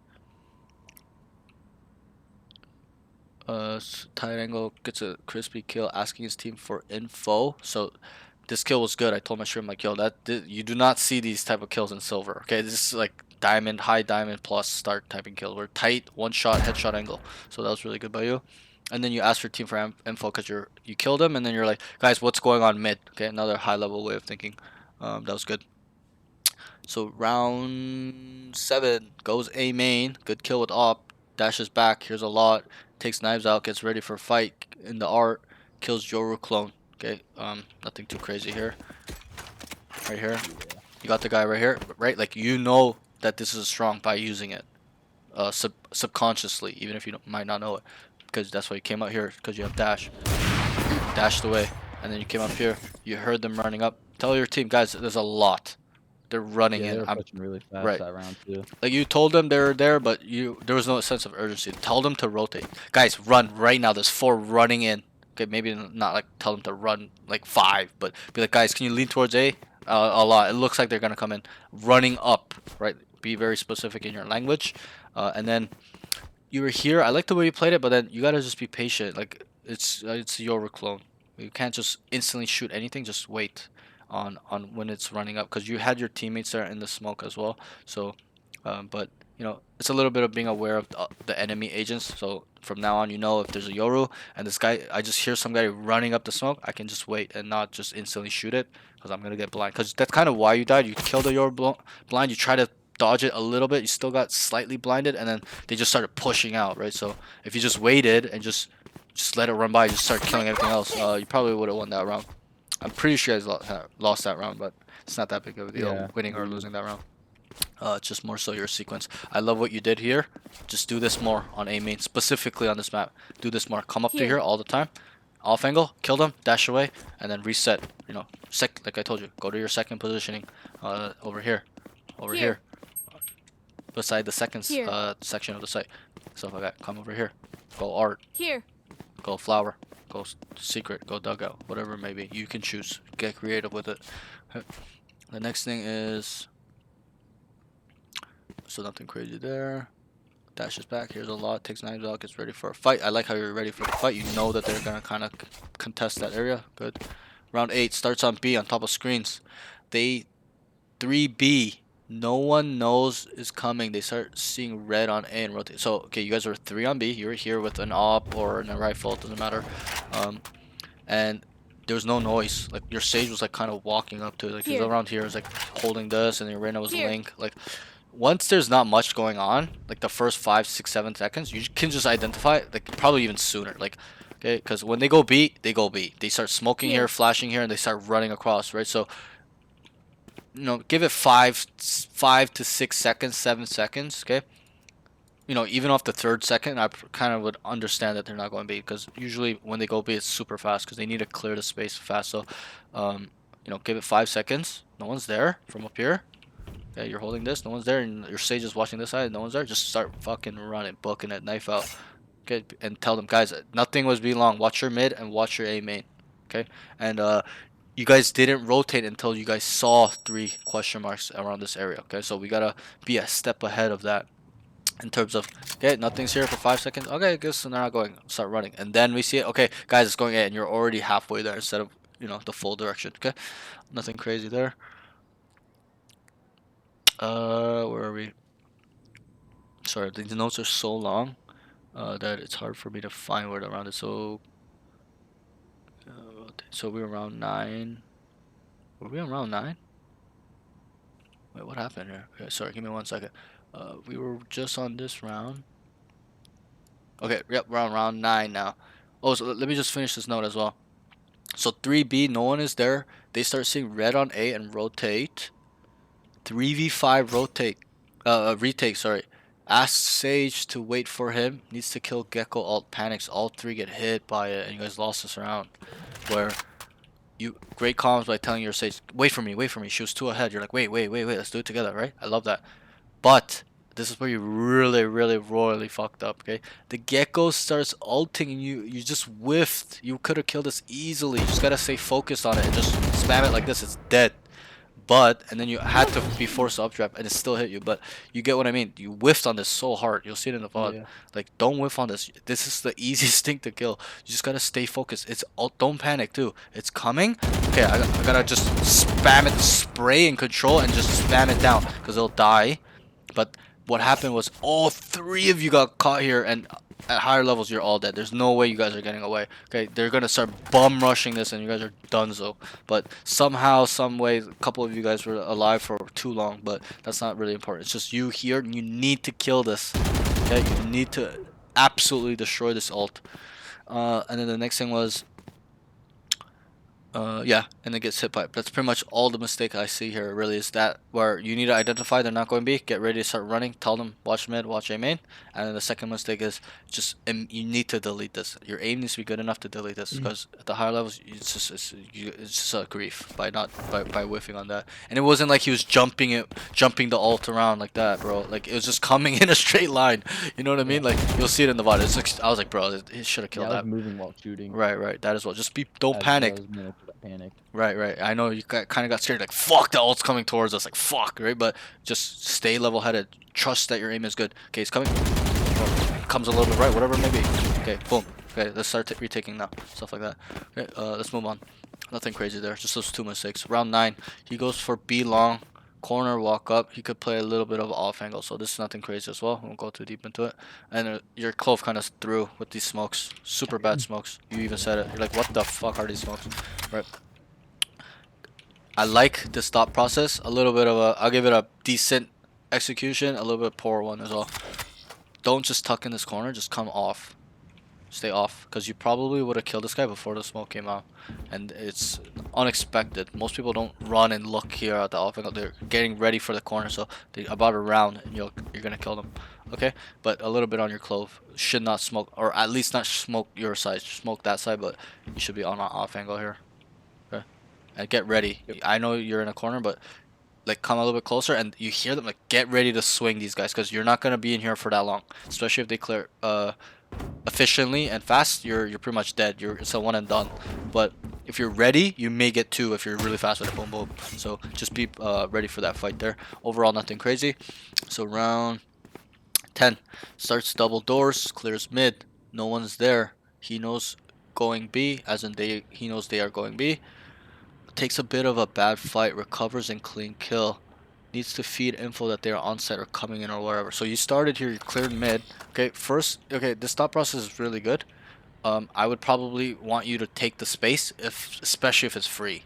Okay, because then you can come behind, stuff like that. Not all the time, but you know, in these lobbies, it's gonna work a lot of the time. Maybe in the higher levels, you're not gonna always walk down. You'll do it here and then, but still, you need to be getting better at taking space and actually becoming a monster, like in terms of timings and taking space, gaining crucial space for your information, for your team, because this is crucial. Because attackers love holding down mid. So when you walk down mid, where can they be? Super simple answer, and that's a question. If you walk down, let's say you only walk down, your team only walked down mid and cleared it, where can they be? They have to be main, either or. Exactly, A or B. It's just a simple deduction. Okay, every map is almost 3/3. There's 3/3 of every map, like A, So B, and mid. I would calm that Limpy's clear, Art's clear, probably pushing mid. Right. So let's say even your teammate is art already, having an off angle on the guys walking down, right? But you start double door, you'll start here, so you kind of slice the pie. You make sure not here, okay, and then you look top, Make sure it's not there. Guys, I'm mid. I'm walking down. I have all of shops, and then you kind of Here. say, whatever you choose to do based off taking the space, it's on you. You can get creative. You can commit to the flank. You can sit here and AFK. You can go this way. It doesn't matter. It's just the important thing is that you actively know how to do this part where taking space and All right, yeah. So and like it's pretty much what I'm doing there is I'm eliminating one angle for my teammates that are holding site. right, not even an angle. It's more so a part of the map. You've literally, right, like I explained, there's 3/3. Like B main is like this, right? Mid is like this, and then A main is like this, right? If you take away 1/3, and you answered the question correctly. I asked you if we walk down mid here, where can they be? If we've locked down the 1/3 of the map, where can they be? And you said A main or A main or B main, and that's correct because we've locked down. We're already on this position already as a defender, right? There's one guy R, one guy double door. So when we lock down even further of this, obviously we are not in spawn, but we kind of deduct that people are not there. No one sits in spawn AFK. Okay, like deep this spawn, like maybe over here, maybe, but not like in their spawn, actual spawn. So, like you said, it's like kind of like getting rid of not the angle, but the space, as in there are no threats here. We can deduct that they can only be B main or A main. So for example, let's say we walk down A main, we've identified no one's there, or we've killed a lurker, whatever it may be, and then my team just from here jiggles B main. There's nothing there. It starts walking pillar. Like you just know they're not here, AFK. They're gonna be A. So then you start going A. Obviously there are times there's one guy here stuck or whatever, but that's higher levels. In this level, it's not gonna be the case. People are not that smart. They're gonna be A. Once you've walked down mid, and then your teammate clears B main by just jiggling, not even walking down, just jump spotting it. It's like, yo, nothing B main. You just automatically know. If we have 2/3, it can be only on 1/3 of the map, right? So it's a little bit of a deduction, a math thing, and that's why I explained that taking space is information. Let me give you another example. Let's say we walk down B main, and we walk down A main, and we walk down mid. Like it's such a super easy answer. They're only gonna be here, right? So you kind of get what I mean by taking space, and that's just a dumb example. As in, obviously, there's never gonna be a time where you clear all thirds, right? Unless it's like a 5v1, 5v2, but you kind of get what I mean. Is look at maps in thirds. All maps are in thirds. Even the maps where a site has 3 sites, that becomes a third. That is the mid section turned into C or B or whatever it may be. So all maps are in pretty much thirds in this game. So once we lock down 1/3 of the area where they're supposed to be, we know that they're only in 2/3, and we automatically know where that is through using our brain. Okay, so here I would rather you just take the space, whether you play stuck in here, like just stay mid over here in shops, or you start walking down A main and then you clear it. Now you can deduct they're coming beast, whatever it may be. Just take the space when they give it to you. Obviously, don't take it when you hear 3 people here shooting. You're never gonna take that space because they're gonna kill you, right? Take it when it's clear, like when in these moments, in these specific rounds where it's clear, you kind of cleared it. No resistance, no one peeking you, no one jump picking you, no one jiggling you, no utility, no noise. That's when you take space and be vigilant. Don't just walk out AFK. Don't clear your corners. Clear every single spot that they can hide and walk up from. Stuff like that, right? Clear here, clear. Make sure it's clear. Come back. Make sure I look behind me a couple times just in case there's late people walking around. Stuff like that. You get what I mean? Yeah. Okay, good. Okay. I just want to make sure that you understand fully, because this is Yeah, a I do. super important crucial piece of concept that you will use to climb and 1v4 people on the regular. Okay, at high levels, people know how to take space super well. And I'll give you another quick example. Okay, we know as a defending team, they just run down B or A main like 5 together. There's never one mid late or lurk or whatever. Okay, what they do at the higher levels, these guys automatically know that they're bunched. So first contact, they're A, everyone will start running down, taking the space. B guys running down, we're just taking down mid, and we just start pinching them into them. And then some guys will come and stack the site. Obviously, we're not gonna come 4 flank. We're gonna come 2 to 3 at most, 3 max. 2, right? The B guy comes down, 1 guy clears mid. We're together, and then the 3 start stacking A, because we've deducted that they can only be over here. Stuff like that. Okay, so it's a little bit of a advanced intermediate concept, you could say, but this is a super really good tool. Okay, so let's move on from that. So starts double door, clears mid, no one's there, he knows going B, takes a bit of a bad fight, recovers, needs to feed info that they're on site or coming in. So we went through the space mid part. So right here You knew that they're going to be, because they were on A, nothing was going on. You cleared mid, they're towards B, or not new, but they're likely more towards B, right? So that's why you started running, whether there was sound cues or not. You started going here, but here, once you're here, you can start hearing them. I started hearing them. You need to tell them, guys, they are on site. They are on site. They could be back. They could be anywhere, right? You need to have that put that in your team's back where not fear, but not making them scared, but telling them so they are aware. They don't just run out and try to go back holes, right? It's like being vigilant, cautious, stuff like that. So tell them right here, guys, they're coming in. They're entry. They're in. They're in. They're in. Just keep repeating yourself. If they don't listen, whatever, maybe just tell them, guys, they're in. They're in. They're in. Back holes. Back holes. Okay. Watch your spawn. Watch your spawn. Be careful, right? And you take caution as well. Don't just start running out, knife out like here, right? Unless you're doing a jump peek, it's fine, or like a jiggle, it's fine. But get ready for a fight, because what do people do when it's a free site? Their entry went back hall, it's clear. They smoked this perfect world. What do the remaining people do? They take space. They're gonna push Yeah. link. Maybe not by one person. They're gonna bum rush this one guy here. A lot of times you'll see it in pro play where they've cleared back hall, smoked this. One guy's holding this. They just start bum rushing this. Okay, it was in the Sentinels versus I forgot which game. It was recently, like last week, and they just bum rushed this one guy, and they just completely fucked them up, and they took the space. It was against MIBR map 3 on Yeah. Pearl. That's super crazy overtime. Like I saw them do that multiple times, and the MIBR guys got caught with their pants down because they're not ready. They're not understanding that they're doing that. Once they do it once, you gotta understand they'll do it again. So they got caught here like 3 times, 3 rounds they did that on. They just bum rushed this guy, 3 people, right? And they fucked him up. So it's a little bit of that. And get ready for that fight. Always be on your toes. The next thing is so where were we? Sorry. So then you started fighting the Sova here. You came out. Remember you were whiffing on the Sova here, but then you had a good recovery. You calmed down. You focused on his head and you instantly deleted him. I like that. Okay, I don't see that from a lot of my students. Okay, it's really rare for them to recover like that. This is a high level way of recovering. Obviously you need to delete him on the first shots, right? We can identify that. But your recovery was good, but we gotta work on your consistency in terms of aiming. This guy should have been dead long time ago, but and then he's like, you're trying to find him in the smoke, you're getting sprayed back, so you're kind of backing up, and then you recover. But he needs to be instantly deleted. You see his head, boom, dead. On to the next thing. Kind of comes with our efficiency, padding, stuff like that. Just being an optimal player overall, and consistent player, and a good player. Because a good player will never miss. A pro will never miss. Like obviously they do, but they'll train enough where they're not in those positions as often. So the next thing is, so he recovers the fight, clean kill, needs to feed info that they're on site. This is kind of before that. I wrote it after because I realized, I'm like, yo, he was here and he kind of heard them on site. So I wrote that after.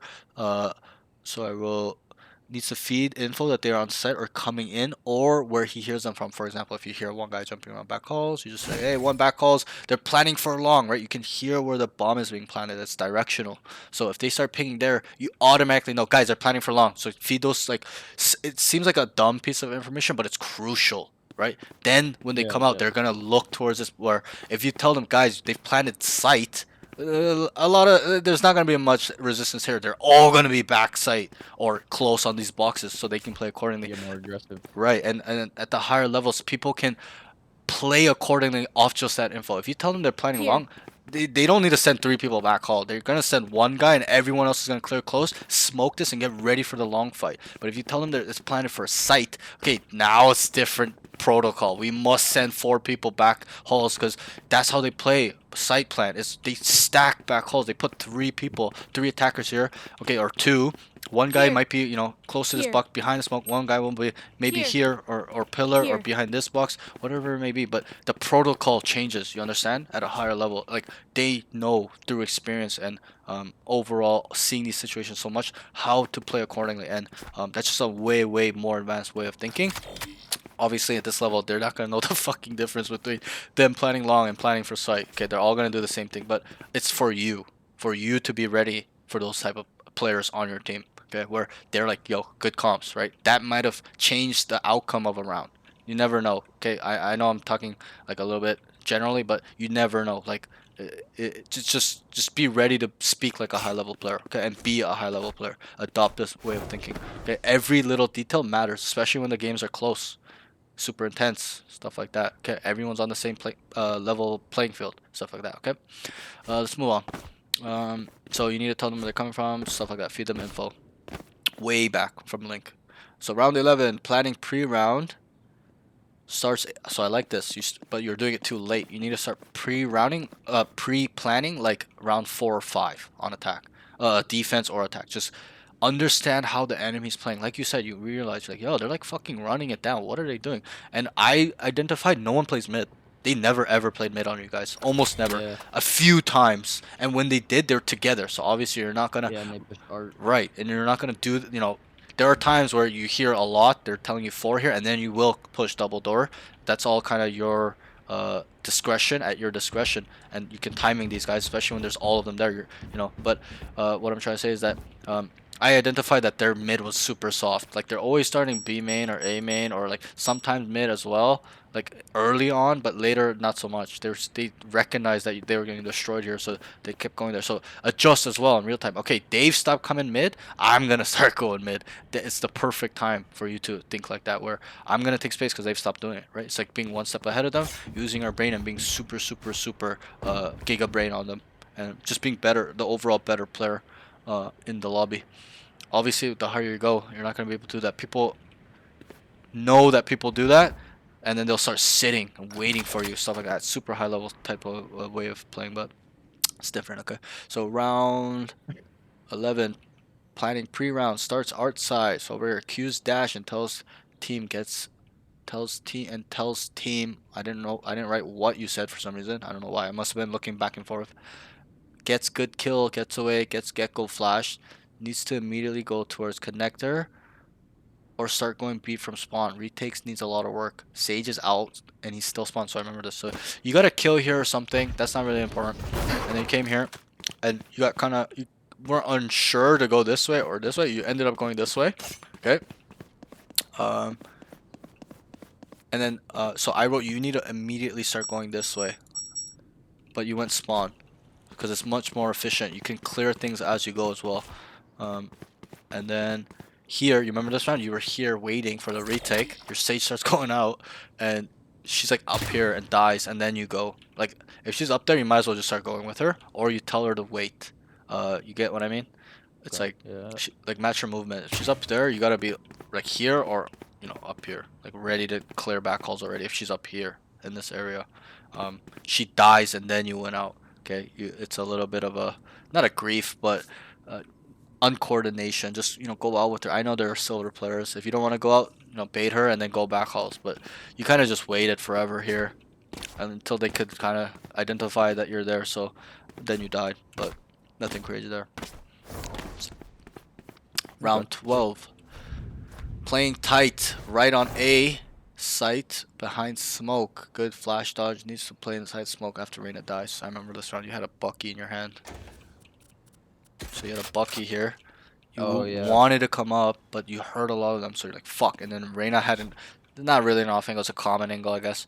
And then, Yeah. I was gonna try to get all orb for my knives. Right. if they weren't there. Right. And then the Reyna I don't know what he's doing, but he's just crouched here trying to fight 5 guys. He gets instantly deleted. Okay, the smoke goes up. Right here is when you push the smoke. This is your timing, where they don't expect that. Okay, but you Yeah. waited too long, and you had a good flash dodge. You got flash and you went like this. Good job. You don't see that in silver lobbies at all. Even my Ascendant Immortal players, they don't know how to do that. Okay, so that was a great job by you. And I shot And the clone again. yes, and then you just sat here. The problem is that you just sat here for too long. Okay, as soon as the smoke goes up and she's dead, you come here and get ready, because it's a little bit of our understanding of fundamentals of guns. Like, you can't really Yeah. kill this guy from here. Like, maybe if they come down here is fine, but not up here. You gotta be nice and close, right? Boom, boom, whatever it may be. But and it's a little bit of our awareness too, as in, okay, we know they have a Yoru. Don't just panic spray the first person that walks in the smoke. Try to identify, like, quickly identify. Okay, so Yoru clone. Okay, because good players do that. They don't shoot it because they know. Okay, and maybe look at it a little bit just in case it's fake cloning, whatever it may be, and then come back and get ready. Boom. Okay, and then get 1 or 2 and dip. Don't just stand here, okay? Because they're likely gonna throw utility in here or just bum rush you and try to trade you out. So get your 1 or 2 and get the fuck out. Boom, boom. Get the fuck out. Get reposition here, and then maybe you could get fancy and you know they're coming in, just throw your smoke, and then you just start pushing. That's a bad smoke, but you kind of get what I mean. Just throw smoke here and just push. Maybe that's a bad smoke too, but right here, they're coming in. You just get ready. Just boom, boom, whatever it may be. Get my point? Nothing crazy there on that round. Just overall, decision making, thing needs to be a bit faster, and our gun fundamentals, but it's fine. Nothing crazy there. Okay, round 13. We are on attack. So the last half, we're almost done. I think your defense. Okay, this side is super short. So yeah, you guys were struggling on defense. It was 7-5. They got a lot of rounds. You guys rolled them on attack, so it's not gonna be as detailed. Okay. Um, I do. I mean the first round. I'm pretty sure. Yes, I do think though that your attacking needs more work than your defense. Your defense is solid. It's easy, Yeah. but your attacking needs a lot of work. Okay. I can And agree with that, and, yeah. and I'm not saying it's ground level. I'm just saying, I kind of over exaggerate. I like to over exaggerate, but it just needs work, refinement, a fine tune. Um, I just need to help you understand these concepts. Okay, and we'll go through them right now. They could be quite hefty, so just try to follow along. If you cannot understand, just interrupt me. Say I don't get it, and it's fine. I'll try to explain it a little bit better. Okay, so round 13. They start A. He updraft dashes into site. Doesn't need to do this on this specific site. That's what I wrote. That's all I wrote. Because you can kind of get why. Like, there's just too much angles for you to die. Flower. Yeah. Secret. This dugout guy can see you too from up here. But he's gonna see you like this. So, there's just too much angles. And, just dash default. It's built in for you to be safe from art. So you can really only worry about. Obviously, you're gonna get spam from dugout sometimes, but that's fine. Just smoke this. And one thing I explained to one of my students is that when you smoke dash, it's not the purpose to get on site for yourself. Okay, it's really what's the word I'm looking for? It's a corner clearing to a information thing as well. Not only movement. It's separated, yes, but they can be used together or separated. It doesn't matter. But you could have just went like this, right? Like maybe that's a bad smoke, but you put your smoke down, get ready, look there, or that's probably even more smoke. You get what I mean? Like make sure the smoke is good. I'm kind of rushing it, but look here, and then if somebody's there just off that movement, that small movement of you going. And this is something I picked up of Fluorescent, the Game Changers Pro that turned into a pro on EU. Like she does this really well.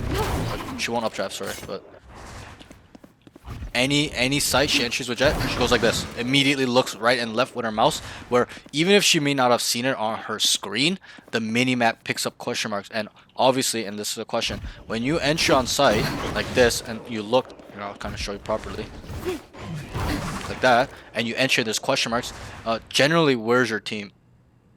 Main. Where? Be specific. Like they'll be on the top of the steps. Right, they'll or be behind you. bottom of the steps. Right, they'll be right behind you. They're not gonna send you into dash by yourself and then AFK, right? So like that, and then you come in. They're gonna And they be can pick it. exactly. They're gonna be immediately once you're in. And they see a question mark. They're immediately swinging this motherfucker. There's gonna be one guy against 4. Okay. But what I was gonna say also is that not only is this an information thing, as in you can do that on most corners on most sites. Once you do that, what do the defenders do when the jet dashes here in the smoke? Where do they look? Sorry?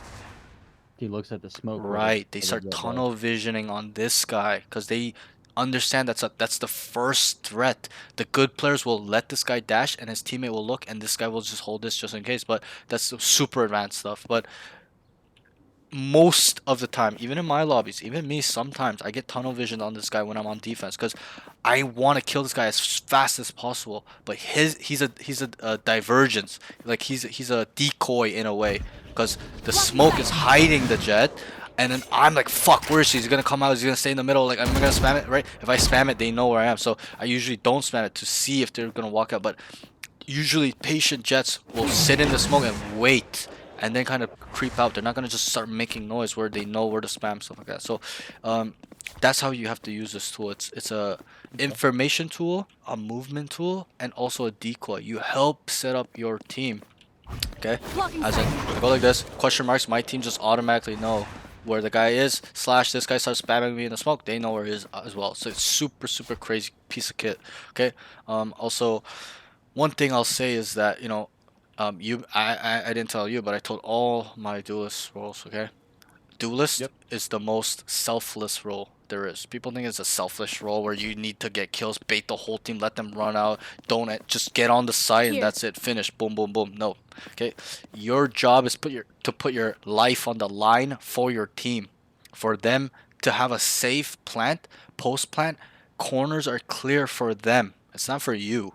Obviously, scaling is more for you, as in you entry, Blocking sight. you get information, no one's there to, and then you start scaling to get more kills and making sure it's safe. But it's correlated, as in scaling is, yes, it's for you as well as you to push and get aggressive, but it's also the main purpose is for you to make sure areas are clear for your team. And that's why it's a little bit hard for people to grasp. People think it's, oh, I just have to get on site Here. and that's it, I'm done, and get kills, start pushing, spawn AFK. No, you need to make sure it's your job because you're the first one in. Blocking Because sight. let's say, for example, you dash like this and you just look spawn. Okay, this guy Here. just has super good discipline. He sees you like, oh fuck, and then once you look there and you're not dead, everyone's gonna think this is clear. So this guy will trigger discipline, kill two, and then kill you. He's done more than his job. He's killed half the team, more than half the team. So, it's your job to clear these hard angles, these hard corners, these common spots, off angles. It's your job. You're the first one in, so you got to make sure you clear that, right? Make sure it's clear, and then you start working towards back site. Second section of a site is, this is a very good example, as in, I explain to all my students as well as first section of any site. You tell me any site, any map, it's always the fucked up angles. Okay, when you come. Even the sections leading up to the site, it's always fucked up. You gotta clear this angle, gotta clear this angle, gotta clear this tucked angle. Okay, come up. Okay, we gotta come wide, hold these off angles, like swing these off angles, make sure they're not holding main. Then we look flower, then we look towards secret. Okay, then we gotta clear the right side. Okay, usually there's a crossfire like here. So how I section this side off is up to here where I'm shooting. That's the first section. Okay, so church, close right, art stairs. Okay, and then it becomes the second section, specifically on this side I'm showing you. So second section would be where I show you right here to up to here. Okay, so once we've cleared this first section in terms of, we come together as a team. One guy starts, we swing this together, one guy holds this and this. Okay, and then we come wide, one guy holds this. Okay, now two of us start walking up to clear this close right. Okay, we've cleared it. Okay, obviously, if you dash, you gotta clear this as well. But let's say you don't have dash or you're not a dash agent. Okay, one guy will hold this, and then two guys will start. You guys will start actively coming to the first section, end of the first section. It's clear. Then we start working the second section, and the second section is places close to or back site. So spots like here, back site, right here, dug out, flower off angles, right? This would be Okay. up to here, or maybe that's bad. So here, where I'm shooting, that line, here, that point, up until this point, is second section, specifically on this map, on this site. So you can section off a lot of maps like this and really understand how to scale and entry properly. So, for example, I showed you, we swing wide, right? We look, make sure no one's there. We're not gonna just swing out super wide because then these guys are gonna kill us. So we swing wide. One guy holds this. We start walking up 4. We look here. One guy holds it. So there's 3 of us. We clear this. Okay, nothing's there. Okay, we start running in because at this point when you're in like this, you have the first section. So almost first section. So you guys start entering in. This will probably be smoked a lot of the times, but say it's not smoked. Okay, it's clear. Then you start working on the second side. Obviously, this is still being held by your team that are running out with you. So you go second side. There's another team coming on the other side to make sure both sides are clear. Okay, you guys look here. Boom, boom, boom. You look dug out. It's clear, guys. Then it's optional. It's not mandatory, but then you have the option to scale into the third section, which is spawn or areas that lead into spawn. So the site there's only 2 spots where it's just third section. So flower and then secret. Then you can take these hyper aggressive lines later. So one thing I explained to my teammate, another student, was he was going straight to the third section, no clearing the first or second. So he would go boom and just start running AFK down. And I told him, I admire that you're willing to go spawn, but you have to understand the risks. And also, I told him, I'm like, keep that throttle in the back burner until you've cleared first and second. I don't mind if you go ape shit crazy, as long as you've cleared the first and second section. Go crazy. I don't give a fuck. Even if the risk is high, do it. Okay, that's on you though. But why I meant by that is because his throttle's on right away, right? It's instantly he's going spawn. which isn't a bad thing, but it's just you need to make sure that the first section, second section is clear before you do that. And I'm gonna ask you, why do you think that's wrong to just go to the third section? It's super simple answer, and I'm sure you're gonna get it. In my opinion, I think it's do your job as a duelist first, and then once you've done your job for your team, Right. then you can play in D1. Right, good answer. Like it's kind of self-explanatory. Like this is a grief. You're just gonna die on the way here if you haven't cleared anything as well, right? Do your job first, and then everything else is a bonus. So I like your answer. It's very good. Do your job. You're a duelist. You're an entry, and I'm not saying that you weren't. I'm just being passionate because this is how I explain to all my students. Where you gotta clear the first section, all the off angles, all these entry angles. They're holding on main because this corridor is so tight, and there's fucking 5 angles where they can hold you from, right? It's crazy. So that's why as a duelist, understanding your role, you really need to be vigilant in these angles, these common spots that they take. And then, okay, it's clear. Okay, they're holding, no one's speaking. Okay, it's clear. Okay, now we go to the second section. Your teammate comes around with you, or you double swing here, whatever it may be. Okay, it's clear. Guys, first, it's clear. Sight is clear. And I explain to all my students, once you have first and second section clear, you can identify that it's a free sight. Okay, maybe they might be in the third section waiting for retake. But once you clear the first section, second section, it's almost 80-90% of the time clear. It's free. As in, you can start planning in the open. Obviously there's situations for that, but this is smoke and you have cleared everything. Like, there's no resistance. There's no threat. So you can just plant save. You can plant here. You can plant short, whatever it may be. But you get what I mean, right? So always, always, always, and I can show you on B as well. Make sure that first section is clear in terms of the entry angles, the spots leading up to the first section, because I wouldn't consider this first section. It's not sight yet. It's main. So, clear this, and then we come. Make sure it's not on the off angle here. Flower. My team starts holding it. We 3 start walking up. One guy's holding this. We're going to clear close. We clear close. Boom. Okay, guys, let's go. This is smoke. You guys entry. You guys start swinging backside, clear, dugout clear, right? Then you can put the full throttle. I don't care how much throttle you want. If you want to run it down, whatever it may be. But also understand there's risk with pushing the third section. That's why I tell my students, okay?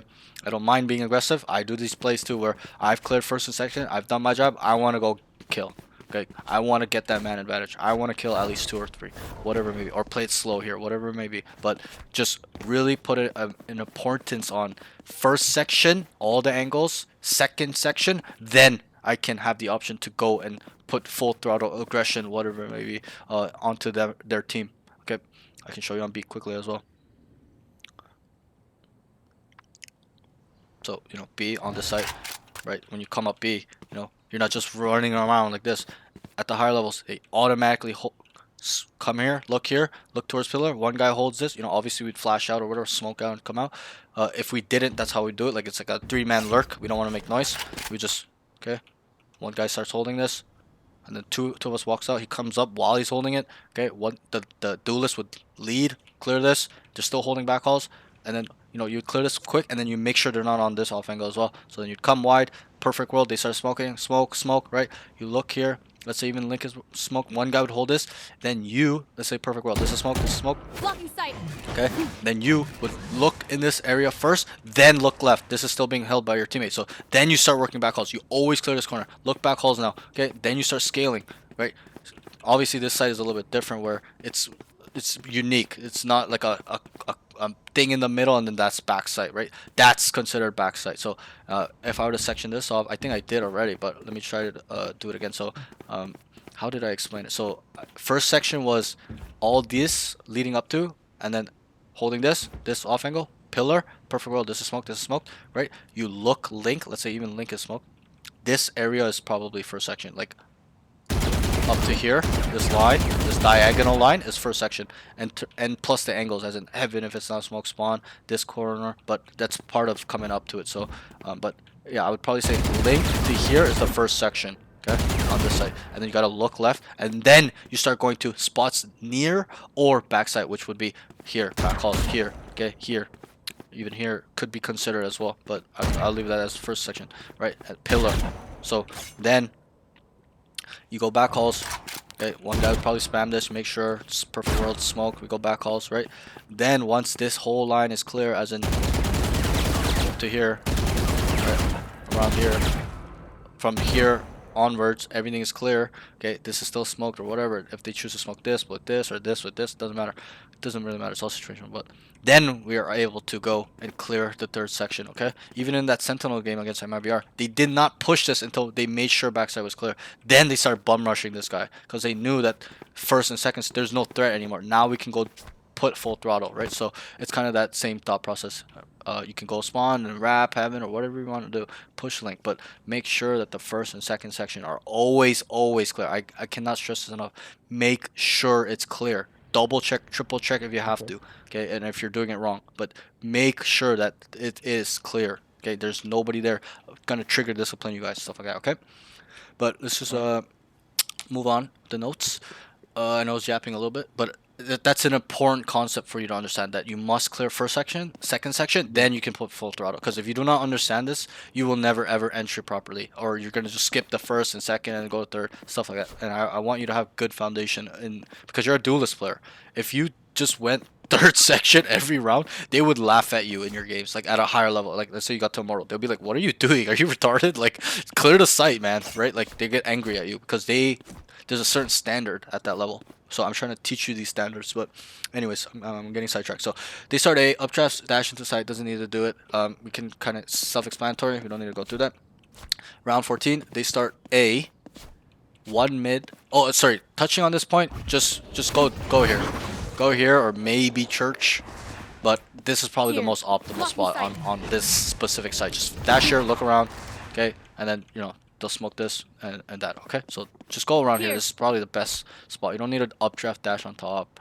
Sometimes you can go here if, let's say, they smoke like that and you want to scale that way. But, you need to clear everything else, really, before you scale. You got to help your team that's safe. Okay, so let's move on. Round 14, they start 3A, 1 mid, 1 B. So you guys were walking up A main. And then needs to tell Fade or Clove to make noise, be main or mid. Clove dies. I love this thought process by you. As soon as you asked him what's going on, can you come back? He dies. You're like, okay, we gotta go, right? So you said, let's go. Good decision. Dashes into sight and scales secret. Gets Gecko. Goes back flower and wraps secret. So can I briefly remember this round? So you went here, you dashed inside, you cleared dugout a little bit, and then you went. Oh yeah, I killed Gecko with a stinger. I'm pretty sure. Yeah, right here, right? Right target. here, somewhere here. That's not so Yep. important, like where specifically, but you killed him here. That was great. I love this scale. Obviously, kind of touching up on the concept we touched on. I would rather you kind of make sure these are clear first before you do it, right? Now we know. But overall, I like it. I like this execution. Thought process could work. Take a little bit more work. Make sure you're clearing this. Make sure you're clearing this. Make sure you're clearing this. Make sure you're actively clearing this area right here as well before you go, because you didn't really look right. If I can remember correctly, just make sure it's safe, right? Because what's the point if you scale here, kill them, and your whole team died to one guy that was hiding here, right? So because that's what will happen a lot of times if you skip these and not be vigilant. If you skip it, this guy knows that you're running. He's gonna come back to you, so he just starts killing your team, and then he comes back to you later. So just keep that in mind. Okay, so I like this.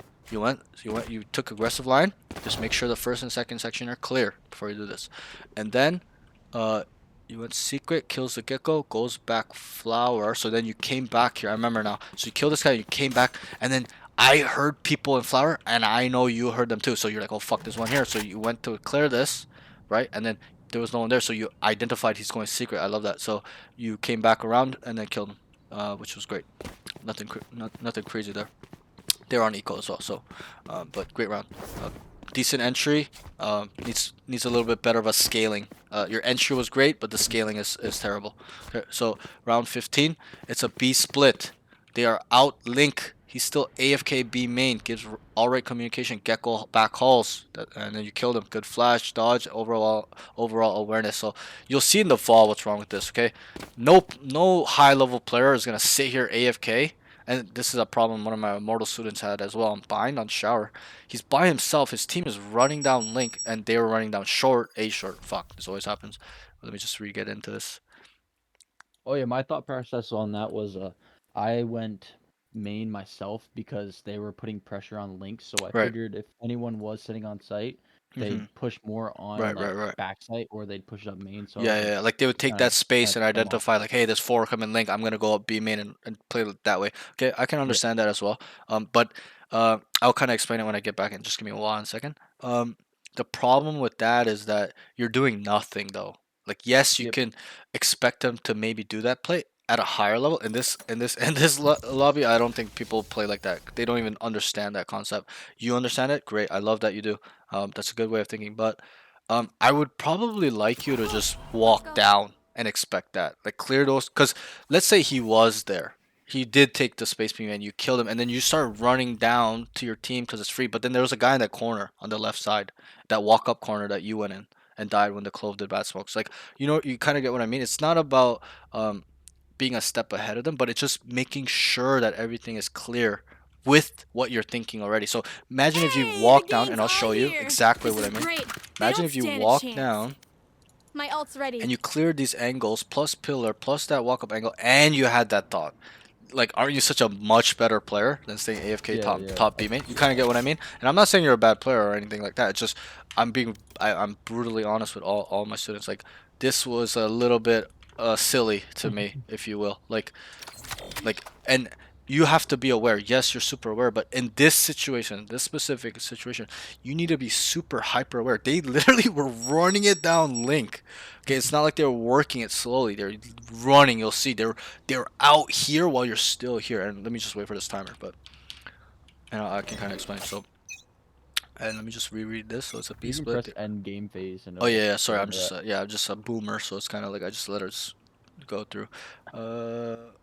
Yeah, so you're just waiting here AFK, and the problem is that, okay, you gotta match their movement. If they're here, you should be ready to clear right here. Oh, Oh, thank you, okay, I got Yogi you. Yogi So na. do what they're Thank doing.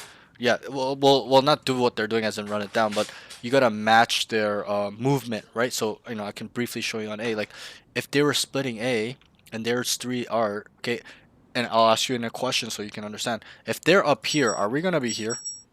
No, we're gonna Exactly. be on stairs. We're gonna be right here, right? So you understand, right? So Yep. we need to be matching their level of taking the space, as in, if, and it goes vice versa. If we're here ready to You're gonna come be out, so are accurate. these guys gonna be out here waiting?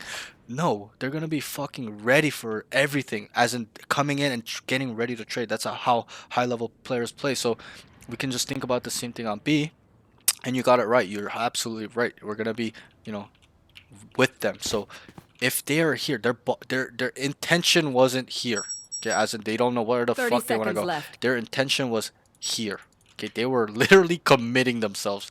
Obviously, they're silver players, but they were committing. They've committed in their thought process. They're like, fuck it, we're going in through a link. So they start running down. They didn't say anything, obviously, but higher levels they would tell you. But you need to be just as ready. If they're there, like for example, they got through double door, you're here, and they start going halfway, you need to be right here. Clear this, clear pillar, and actively vigilantly going back and forth, not just tunnel visioning on these angles, because you're gonna die when this guy timings you and peaks. So, for example, they're here, you're here, clear, clear, okay, and then you're obviously going back and forth. And then let's say they're here, you're up as well. You've cleared this first entry angle, you've cleared this off angle, you cleared pillar, perfect world. This is smoke. This is smoke. Obviously, they would smoke it before they go in. I don't know why they would ever not. But perfect world.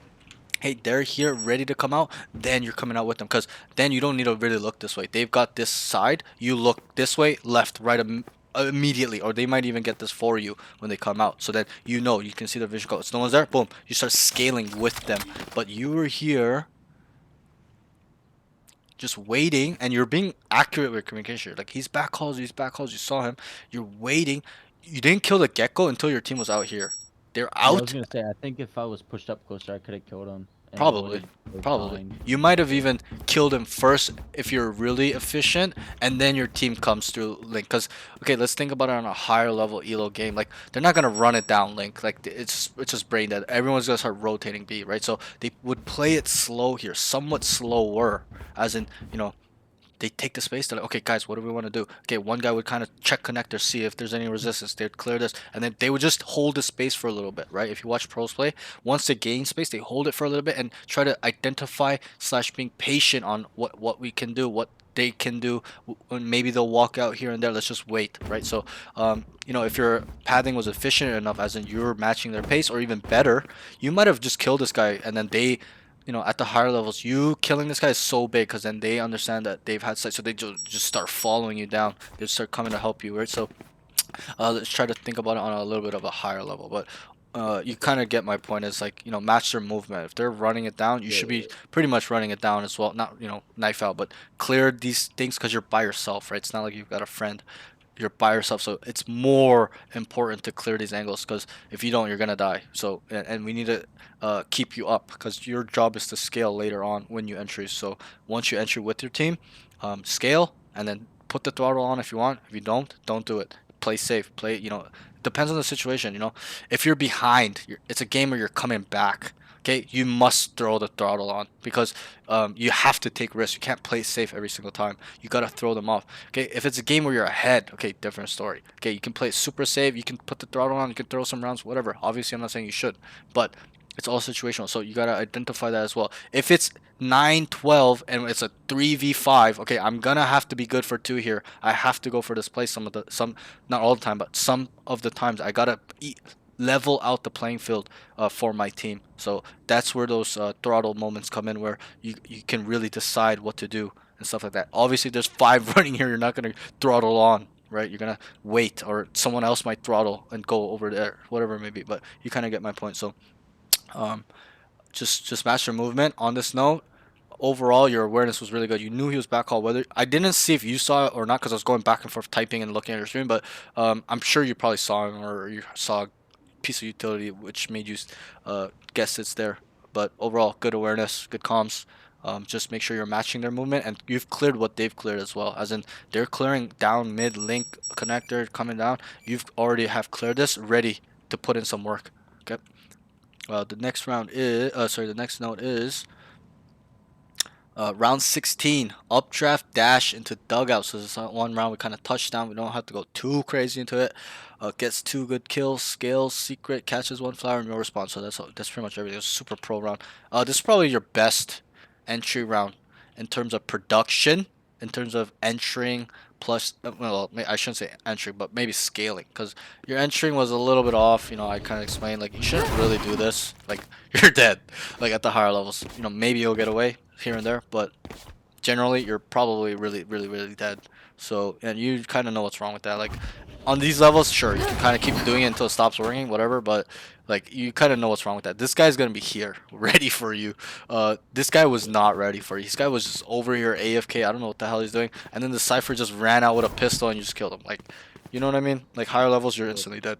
Whether you get 1 or 2, you're gonna get traded there. So yeah, just don't go there. Just come here, do this like I showed you.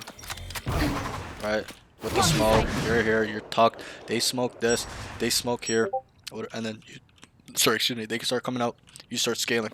Okay, clear. Because once you've gotten to here and no one's dead, and you've kind of looked here, and then your team smoked this, it's clear. Okay, you don't really need to clear this when this is smoke. So once you've cleared this area and this area, you know it's clear. So then you start working on the second section. Obviously, you gotta be careful. Dugout, you look here, then you look. And then obviously you're gonna have one team coming with you too. You're not gonna do this by yourself. So it's a team effort, but you lead the charge. You lead by example. In terms of just your actions. So you come first. They're gonna be ready to trade you. Even if you die here, they're gonna start spamming whatever. Try to push and whatever. Maybe they'll play accordingly. But make sure first is clear, second is clear, then throttle on if you want. It's optional, not mandatory. But understand there's risks with that as well. If it's 5v5 and you just full throttle and you cannot put in work, you're dead. It becomes 5v4 retake for them, and you might lose. The chances of losing the round is much greater. Okay. Overall, very good round. Like, bro, you came here. I'd rather you just dash here and then you scaled it properly and came here and just did that crazy type of killing. Like, I'd be like, whoa, really good, like A+++ round. Okay, but this dash just kind of throws me off. Everything else is good on this round. It's just this updraft dash that kind of throws me off. Okay, and that's fine. Like, you're learning. It's okay. You're getting back in the rhythm with the maps. You know, Lotus has been a Pearl has been away for a long time, stuff like that. You probably didn't play too much in those times too, so I fully understand. But and I'm not trying to be too specific. It just throws me off a little bit. You can probably get away in this elo for a while, but there will be a point where it starts not working anymore. Okay, so then you came here, you kill this guy, just AFK. I don't know. You kill this guy AFK, and then I love this play. You full throttled on because your team was on site, safe. You kind of, well, it should be your job, but you kind of identified safe, so that's fine. Kill this guy with pants down, and then I don't know what the hell this guy was doing. He had his flash out over here, and then you went here, and he still had his flash out, and you killed him. So, you know, you should be dead, but you know you played it really well. I'll give that like an 8, 9 out of 10 played in terms of the round, specifically that round. Good job. So next thing is round 17, second last note. They go B. He misses his dash. Probably could scale into back halls. Good, calm, be patient mid round. I can't remember.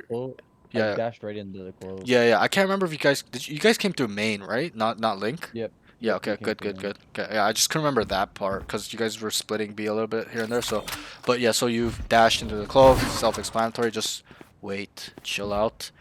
I would rather you. You know, you kind of queued it a little too early. Queue it around here after you cleared everything and you're not dead. Okay, and then you just start going, or maybe not updraft, but just dash cross. Or I see people do this as well, where you know, perfect world, this is smoke, and they'll just go over like this, and then they'll start looking this way immediately, and then they'll scale back all, stuff like that. Okay. So let me just watch it. So yeah, you know, this is nothing crazy. Just you know, work on your timing on the utility. Just let him. If he's that adamant about going first, let him go first, and then just go the other way. Just make sure you clear this and stuff like that. And Do you then think the updraft dashing up heaven is because I usually do that on this map too? Like, yeah, once I know that behind that left box is clear, this one. I'll Yep. I'll updraft Yep. up in heaven. I don't mind it, Without turning but back the up. problem is when you do this is that you're unaware of what's going on back halls. Your team has to go Okay. take that. That's just my only concern. As in, like I don't. There's a time and place for it. As in, okay, you know, let's say the back hall guy peaked and you guys were someone was opping, you guys killed him. Okay, yes, obviously you know it's clear then. But still, it's good to check. But you know, maybe check before you updraft dash or whatever. Or let's say you guys did a sick rotation where the site is totally 100% free. There's a lurker. He lurked up into spawn, and you were rotating with your team, and you just went like this. That's fine as well. It's a little bit situational. It's not set in stone.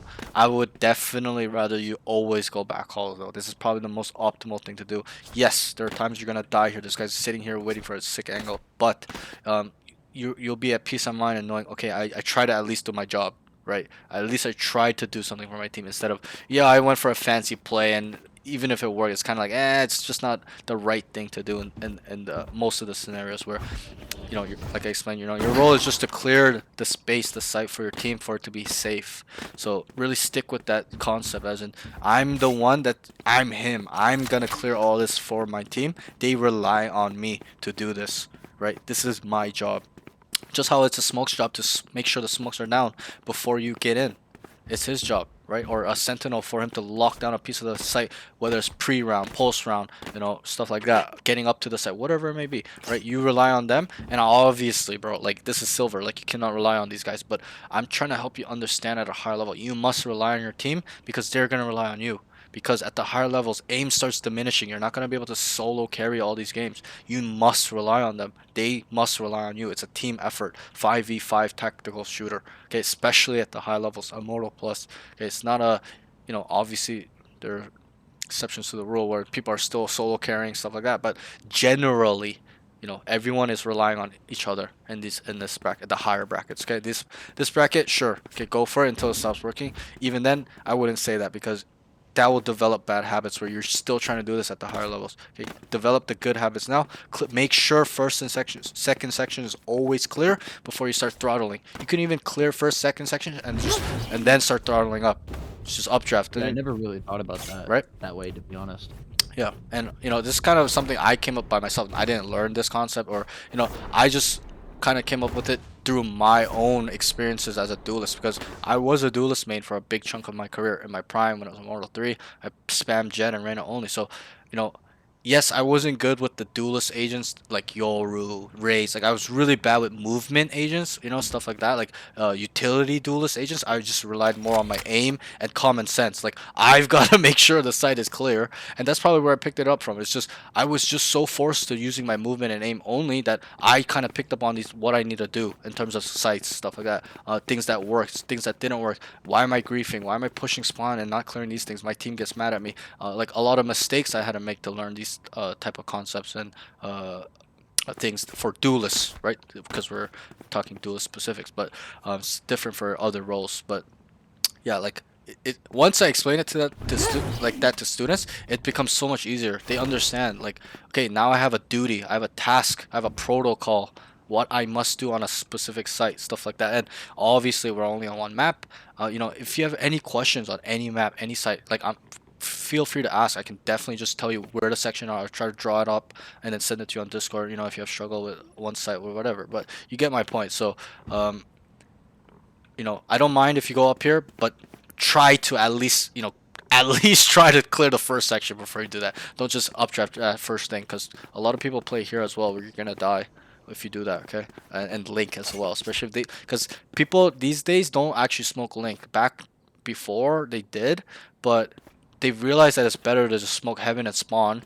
That way they can bum rush this later and clear backhauls, and the backhaul guy can solo hold this, right? So, you know, before they used to smoke this a lot, but it's a waste because you usually only get two smokes. You'd rather smoke these two than Link, because once you clear backhaul and have backhaul, you can kind of have that space without smoking it. They're not gonna just run out when you have backhaul. They're scared. So stuff like that. Okay, so a little bit of a meta, but yeah, just make sure you're really vigilant in corners. Any corner, even if you're by yourself, running down rotations, lurking, just clear them. It doesn't hurt to be proactive and take caution and really protect your life, because you know, I know you Yeah. respawn the next round, but it's really important to make sure that you're adding value with what you're doing, as in you being alive that round. You need to do something of valuable to your team. You're not just gonna AFK sit in the corner like you did belong, right? You know, you're still doing valuable stuff, communicating one back call, stuff like that, but you could have done much more.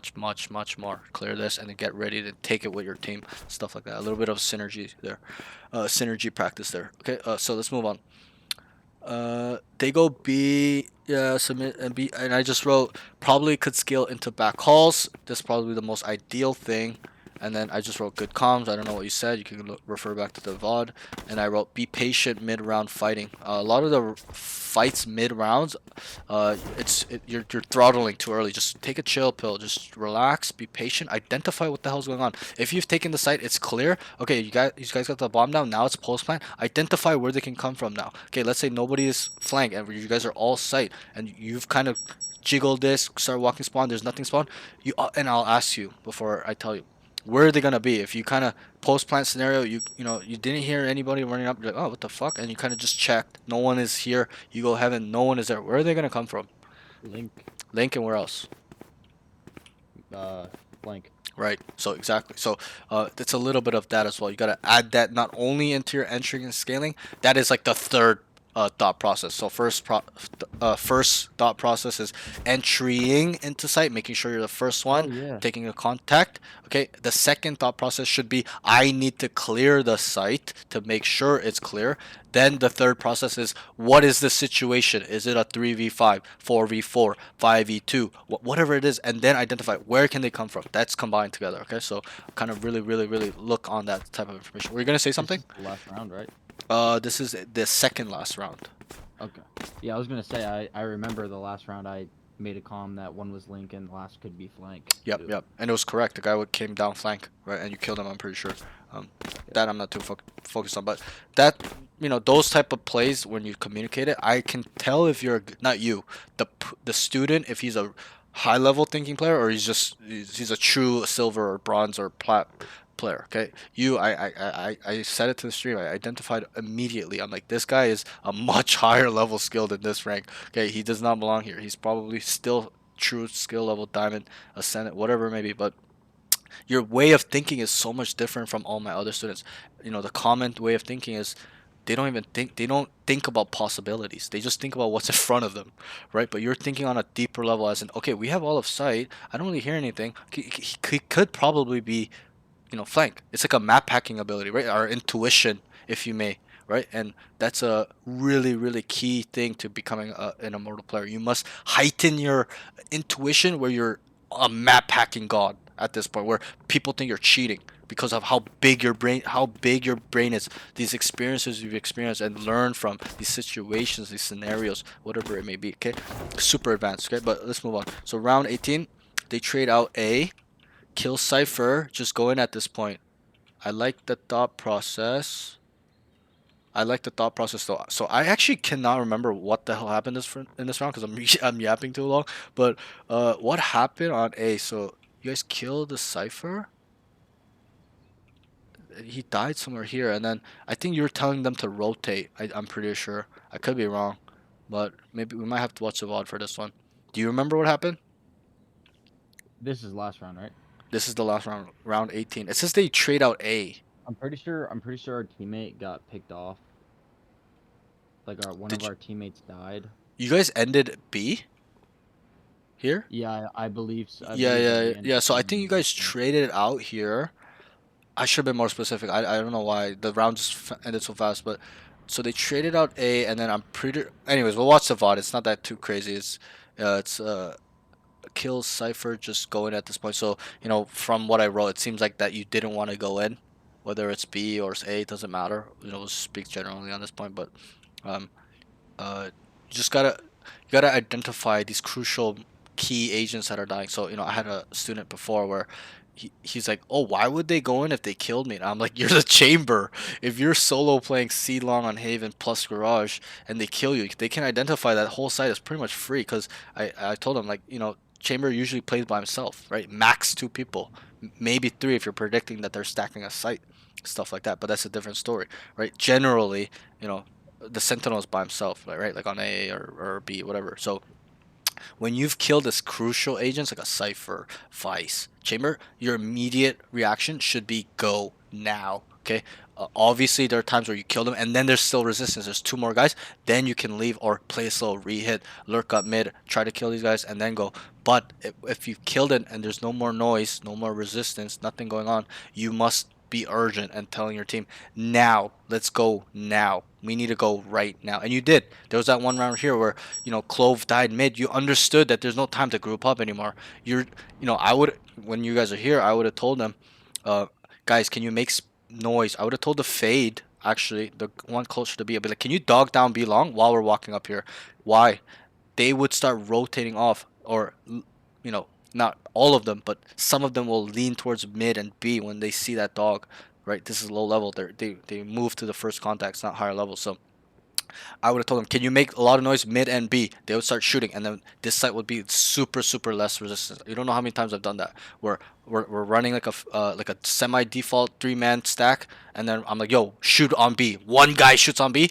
We just all hear these guys running off, and we just take the site for free, right? So you kind of get what I mean? It's like, gotta identify these crucial moments, and you did. Here, you're like, once your teammate died, you're like, there's no more time to group up. We gotta go right fucking now, and it worked out. But here as well as just or wherever it's BRA or whatever, just identify these agents that are super crucial, right? Sentinel is the most crucial agent on defense, right? Just how the most crucial agents on attack are usually the initiators. Okay, so or the smokes. Right, smokes are not as important on defense. You don't need smokes to win on defense. You need smokes to win on attack. So I would say it's like smokes and initiator, because you need their utility to clear certain spaces that you're not able to clear. Right, where they have a crossfire, where you can't do it with 1 person or 2 people. Or it's easier where you just throw a kill knife. Nobody's there. A Sova dart, or a Molly, a suck, a fade eye, fade dog. Okay, like whatever tailed. Just starts bombing everything to clear it. Right, so. You can kind of get my point, though, right? Any questions so far? Any concerns? Things you want to work on? With my jet knives, I'm like, Yep. back in episode 6, my main jet. Yep. I had the same issue. Like my aim's fine. Mhm. It can be inconsistent sometimes, but with Yep. my jet knives, they're like, it's terrible. Like Yep. it's just if I get a kill, it'll be luck. So I resort to right clicking a lot. I would definitely not resort to right clicking. This is an all-in movement, all-in thing where he's here, and you're just gonna fucking delete his ass. Boom, right? It's an all-in Yeah. thing, because you understand, and it happened to you. You right-click the guy, and you you started dying because you're taking out your gun. This guy's not dead, so it needs to be a for sure thing, like a 1v1 situation. You can do it. It's all in. Okay? I'd rather you just even it's probably a little bit better, because you have some space for error where you miss a couple shots, you can reconnect, whatever, maybe you only need 1 to headshot, right? But this one's more of an all-in mechanic, like a 1v1 situation, 1v2 situation. You really need to delete somebody fast, or you're stuck in a corner and they're running at you like super hard, and you gotta just instantly delete them. Then it's probably better. So I'm gonna get in the range, and I'm gonna show you these exercises that you can also even use with just the jet knives. That way you can start improving jet knives, because this is probably her second most broken piece of kit first is the dash, and then it's this, and then it's this, and then this is not as useful, right? It's not every day, but it's really your dash that's the most useful, because it's a movement closing ability. You can start dashing behind people. You can dash to get away, stuff like that. You can use it on any arrow key, like backwards, sideways, right, forward, right. But this is her second most broken piece of kit. Okay, you can instantly one tap somebody. It's a hit scan. Okay, and it resets on the kills. So you don't even need to be accurate. You can just body shot, hold it down. You don't need to individually click. You can just hold it down and auto spray the knives, right? So stuff like that. You can body shot them, 3 shots kills them. So let me just get in the range. I'm gonna show you an exercise you should do every day. What's your warm up so far? I always start out with just clicking, like I'll slowly click on their heads, 'Kay. just like to get the tapping down. Yep. And then once I do that, I'll speed up a little bit, like Nice. I'll just go a little quicker, and then I'll add in strafing. Like I'll do counter strafing, 'Kay. and then I'll add in a few crouching. Right. And then once I do that, I'll put it on strafe and My ultimate's eliminate ready. 100, and I'll 'Kay. get back in that little corner back there, like the little cubby spot, and I'll practice jiggle peeking, and then like putting in dead zoning as well. My Okay, ult's good. ready. I'll So practice that. I will give And you. then Yeah, once I go do ahead. that, I do flicking. After my flicking, then I'll usually just hop in a death Okay. match. Great. So what I will say is just eliminate everything that is already in this, and then keep everything else that isn't. Okay, so like flicking and stuff like that. This is gonna be your baseline. Okay, so whatever you want to add onto this, it's fine. But do you work out at all, or weight lift, or yeah, I Yeah. think you said you go to the gym, you play sports. Okay, so then you'll understand this term, or this fundamental mechanic in terms of weightlifting, bodybuilding, sports, cardio, any type of improvement. Okay, you've probably heard the term progressive overload, right? You know what that is, right? Yep. Yep. It's constantly, I'll give it in a simple example, and you're gonna know it. It's like if we just bicep curl 10 pounds for the rest of our lives, like it may get a little stronger, but it's not gonna grow. The muscle's not gonna grow. We're not actually gonna get much more stronger. The muscle's not gonna get more dense, right? We need to actively rip these muscles, okay? Tear them, recover, eat our protein, and then it grows and gets bigger, and that's how people get these. They add progressive overload. They're constantly increasing the workload, intensity, time, right, to grow. And this is something I tell to all my students, is Go that harder than aim. next time. Sorry. Do better than last time. Yeah, exactly. Because then Work it harder. becomes easier, right? If you start benching, you go from the bar to 40, and then you start going to 40. Like the bar is like nothing, right? And then you go from 40 to 80 on each side. Like bro, then the 40 feels like nothing, right? You're Yeah. creating your own baseline. It keeps getting higher and higher. Like the baseline goes up and up and up. Where two, for some people, 2 plates is like pancakes, eating pancakes, bro, right? Like so, but they've gone to that point through progressive overload. They probably started with the bar, and then they over time kept increasing, maintaining that weight, increasing that weight, the intensity, stuff like that. So what I explain to my students as well is, and I'm not saying that you guys should aim, I'm just saying most of my students do, but like aim is a physical thing. It's not a mental thing, right? It's not where I look and my arm follows. It's I gotta actively bridge the gap with my mind and my physical capabilities to move my arm. There's so much involved with aiming in FPS. It's your arm, your hands, your wrists, your fingers, your back. There's a little bit of your lats there, your delts, your shoulders, your traps, a little bit of your neck. Like all these muscles are connected as well. So it's super important that we add progressive overload. You understand it, so it's gonna be super easy for you to implement it. Some of my students don't even know what it is, so they're like, "What? Like, why do I have to put it up?" It's like, bro, that's the only way your aim is gonna grow and get better. Okay, and get really clean. So first exercise is a precision-based exercise. Okay, all these exercises I'm gonna tell you, I want you to, the baseline right now is going to start at 5 minutes per exercise. Okay. Um, Obviously add progressive overload, whether you choose it weekly, every 2 weeks, every day, whatever you choose, it needs to keep getting better and better. Okay. So come to the range, turn this on. I learned this from Wardell. You come on this ledge. Okay. And you probably have done this too. A lot of my students have, but this is a precision based exercise. The goal is not to miss. It's okay to miss, but kind of identify why you miss. So if I overflick or overshot him, not a flick, but overshot him, okay, I overshot him. I gotta kind of slow down. If I undershot him, okay, maybe my arm positioning, whatever it may be, I gotta fix it out. I gotta chill out. Okay, so I'm gonna go slowly for you to see. Okay, we're going, and also this exercise helps our smoothness, as in our straight lines. So we're going point A from point B, which is head to head. Okay, and it's all control. So this is me doing it like 25%, and I'm still missing, right? So I gotta really slow down. They're overshot, so I gotta understand what I'm doing wrong as well. And if I want to add like a little speed to it.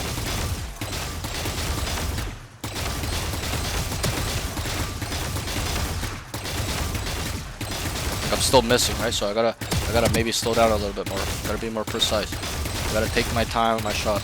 So you kind of get the point of it. So left to right, right to left. You can start in any way you want. You can also do this with this. This is what I did too when I wanted to get really good with the knife. Okay, this, bro, you're gonna start instantly deleting people when you practice this. Okay, with jet knife. Yeah, like a little flick to it if you want, whatever it may be. But you get my point. Okay, so that's the first exercise. Come to the second exercise. Okay, come here.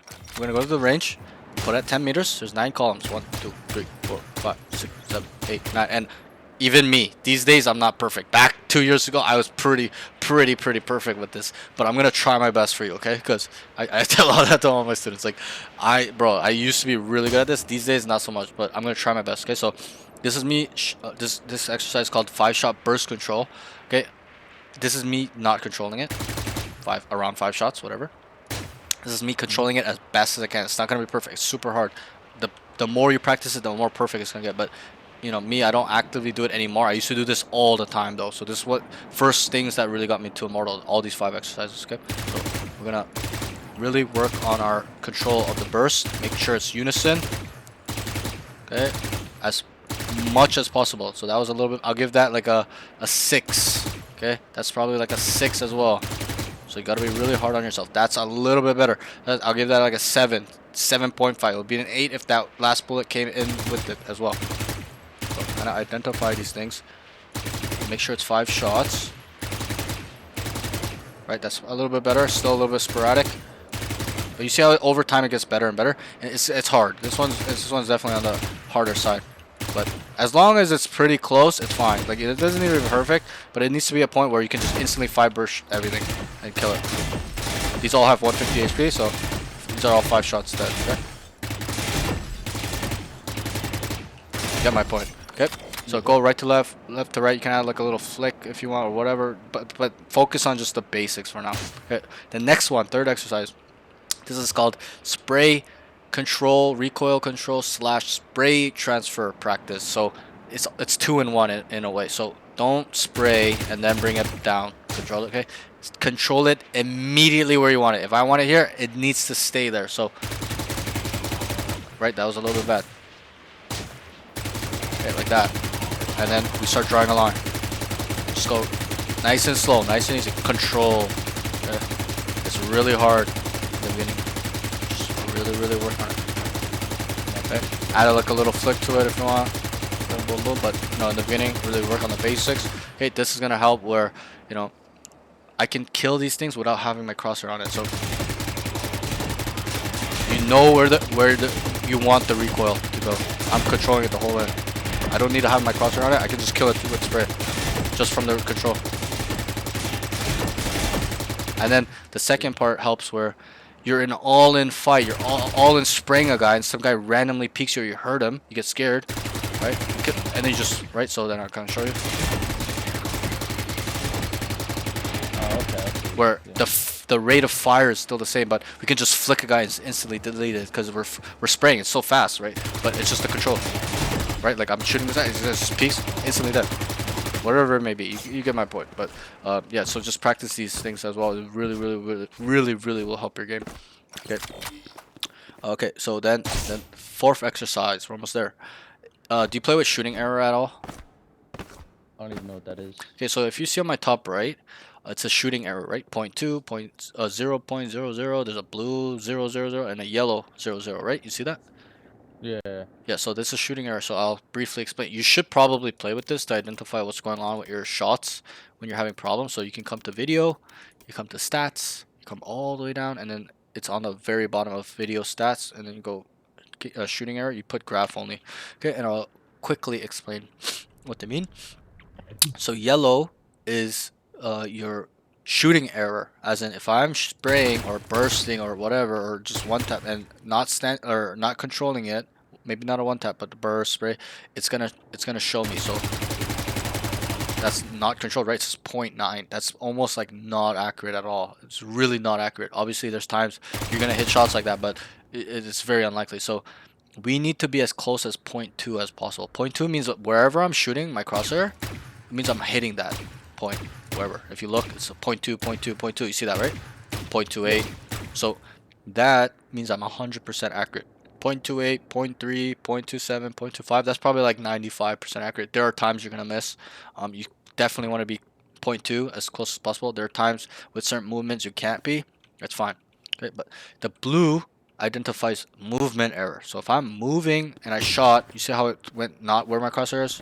It's going Yeah. sporadically. It's 6.2k, 6.2, sorry. Then there's some sort of movement error, as in I was still moving while I shot. I need to slow down. I need to shoot after I stopped, or That's it's what just the like blue I'm means. just sorry. That's what the blue means. Yeah, yeah, and I'll show you. So this is me running and not spraying, not controlling my spray. So right, so if I saw that graph and I didn't see what I just did, I could just identify that whoever was shooting that error, the graph, okay, was moving and not controlling the recoil. That's what I can see off the graph. Okay, so that's what the blue means is and you'll see it when I'm doing this exercise. There are times where sometimes it's half blue, the lines are, it's like half, it's like 0.8, but it's like half blue, half yellow. So that means I'm not fully stopped while I'm shooting, but I'll show you. So okay, so you see this billboard? We're gonna start Yeah. here. Okay, minimum 10 times. Okay, if you want to be a mortal player, this needs to be a 10 out of 10. Dead zoning. There's no counter strafing in Valorant where you can spam AD and shoot. It's not accurate. Okay, in Valorant it's called dead zoning, and you know what that is. So where you stop, shoot, stop, shoot, stop, shoot. But this will practice that. Okay, so don't worry. In the beginning it's super difficult. It's like rubbing your tummy and tapping your head at the same time. It's a cognitive thing where you gotta press D, let go, right arm needs to shoot, then come back with my A, let go, shoot, right? So it's really difficult for a lot of people. Even me, when I first started it, my brain was exploding. I was like, what the fuck is this movement? I don't know what, because I was a running gunner for a while. I was just like always running and gunning. So until I learned this, but that was about 2 years ago. So this billboard, shoot, and you're parallel with the wall. Don't come diagonal. Like, don't use your mouse. Don't move your mouse. Okay, keep it still. It's just shooting. This is all a movement exercise. So come to the next billboard. 10 each side. I'm just gonna do 5 to show you. Okay, so right now it's a long distance, so it's more of like a wide swing. Okay. You always want to be close. It looks like I'm counter strafing, but I'm not. I'm fully going D, letting go of my D key, shoot, A, letting go of my A key, shoot, come back with my D, let go. Okay, so it's not, I'm not going AD, AD, AD. I'm going A, D, A, D, and I'm incorporating my shot there. And you'll see that on the next exercise. But for this one, so you see how I went to that one, right? That's this is our guideline for this exercise. This billboard, that's where we start. And then we cut it in half. And it's gonna start getting harder and harder because you need to time yourself to make sure that you're hitting the same spot and the shorter distance as well. So I do 5, right? And make sure you're one tapping, don't burst like me, but I'm just going through it. Okay, so, and you can probably see my shooting error. Like you see there, it was like high, now it's like 0.28. I'm gonna try to be as close as 0.2 as possible. Let me see if I can get a couple 0.2s. Probably, yeah. You see, it's 0.2. There, I moved, so now it's blue. So it showed me that I moved while I'm shooting. Okay, so we cut it in half, right? This is the half mark of the 2 billboards. We cut it in half again. It's a shorter distance. It's much harder. Okay, even me, I struggle with this one too. It's probably my weakest one. Okay, we do 10 each side. You see, it's probably all 0.2, 0.2, 0.28, and now it's like 3.2 where I shot the last one. Now we cut it in half again. Okay, where don't use your mouse to go like this to make it look like you're moving, because that's what I used to do. Okay, have a rhythm to it. Have a little swagger. Okay, stop.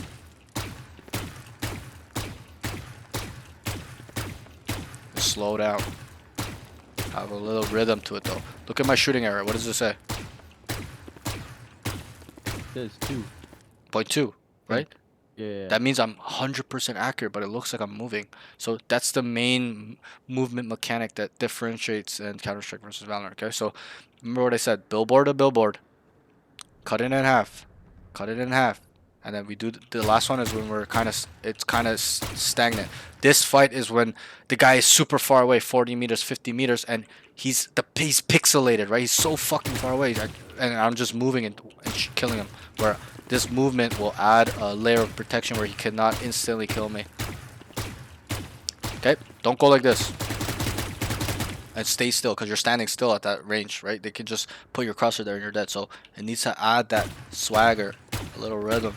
Alright, so keep it at 0.2. Keep it at 0.2. And I tell all my students, it's okay if it's 0.25, 0.28, 0.27. You're gonna see that a lot. Do not go higher than 0.3. That's when your inaccuracy starts showing. Like you're gonna start being inaccurate, like super a lot. So what I'm looking for. Can add like an even longer step if you want. Right, but you know, keep it short because this is more for a long range fight. This is more for a wide swing, and these are more for the covered spots, stuff like that. It's just really working on our timing of letting go of the key. That's really what this exercise is for. Okay, Alright. and then the last exercise, and you can always refer back to the bot, and I know you will. Last exercise, turn these bots on.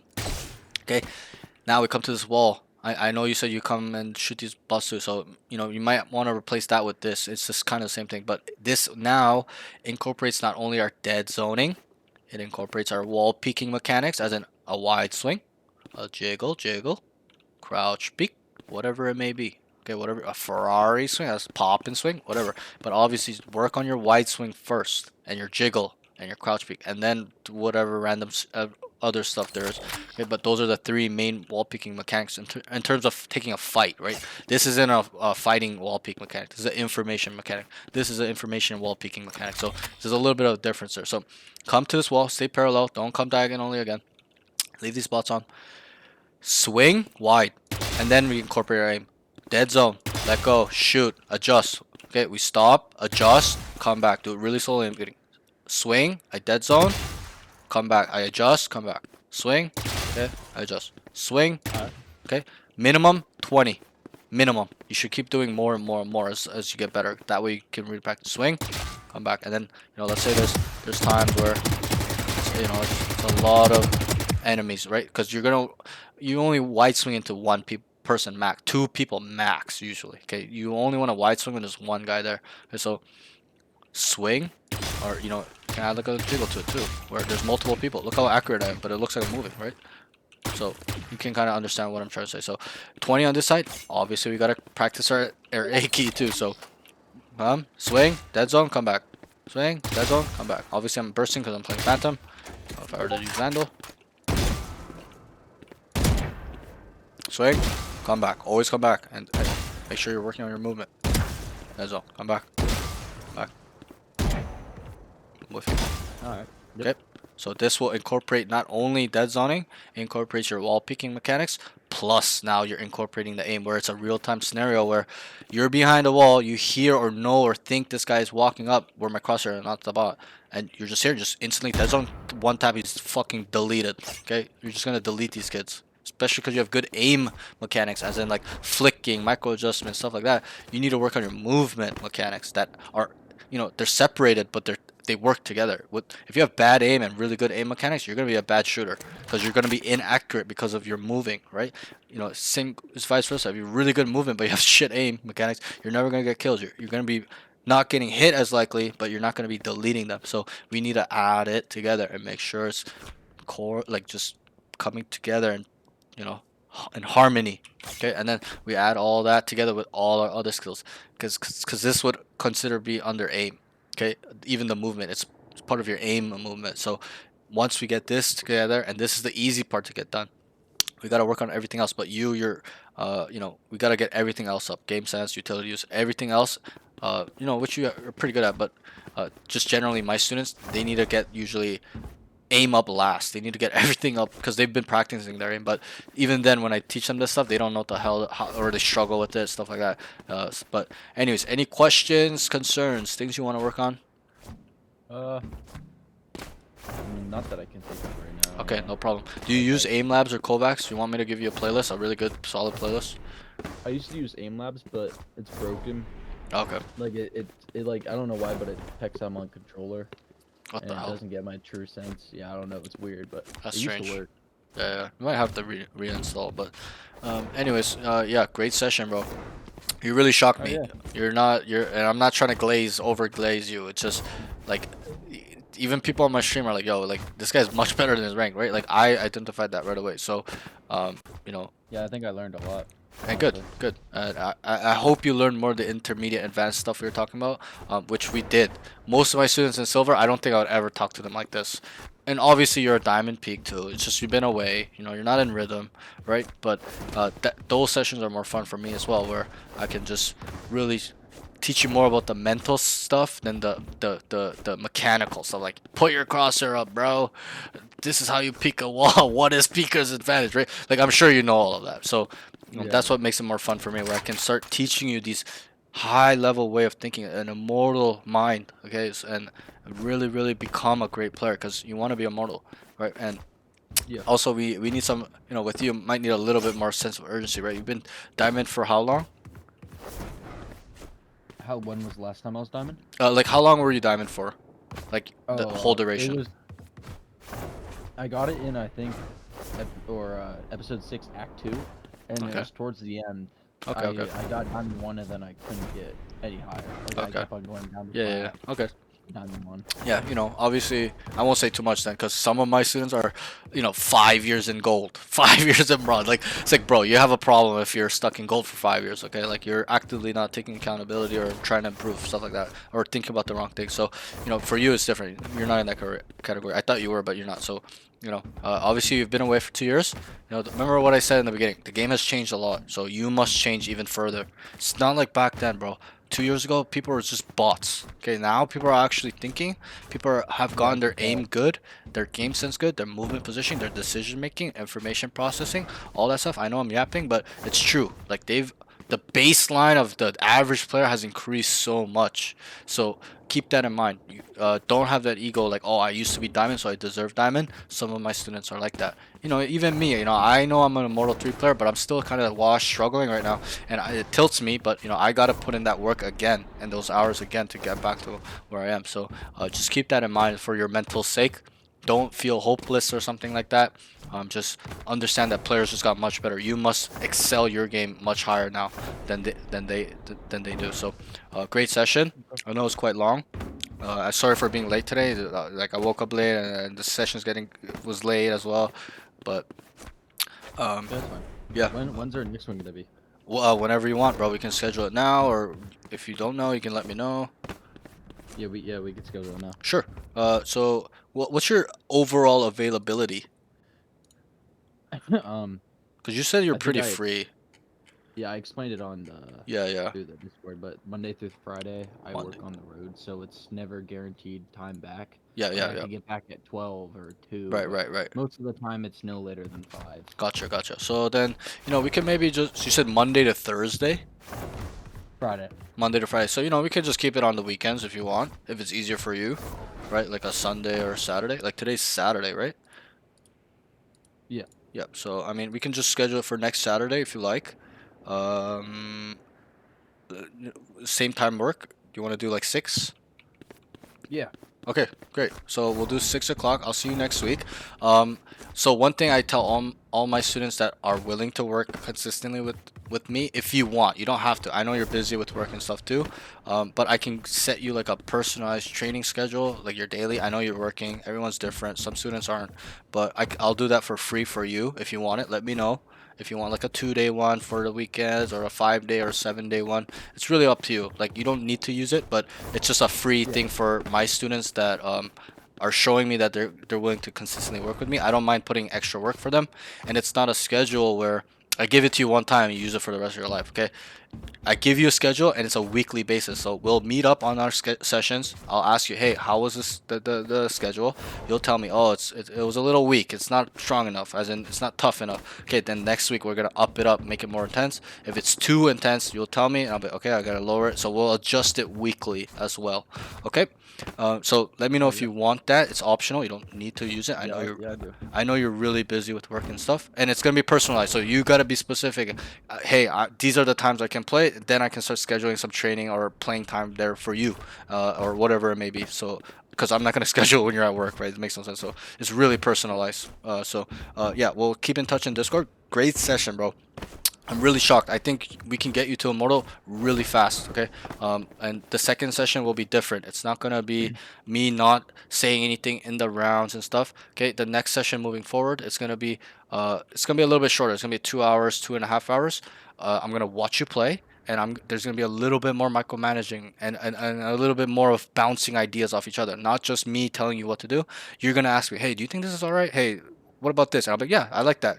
That's probably good too. That's optimal. Whatever. We'll kind of bounce. It's a little bit more bouncy, if you know what I mean. And then, Yeah. yeah, and then I'll be really talking to you after the round, but there will be times in the rounds where I'm like, yo, tell your team to rotate right now. I've identified that you must leave, and then you can kind of pick up on how I think as well. And then it'll be really good for most of the people that have a second session. They like that. It's bouncy and stuff like that. So Yeah, I can agree. yeah, so yeah, I'm really looking forward to it. For you, it's simple. It's not going to be mechanically based sessions. It's going to be really, I'm going to really be tough on you, advanced, get you to ask you questions, think, get your mind going. So we can really expedite this process of getting you to Immortal. Okay.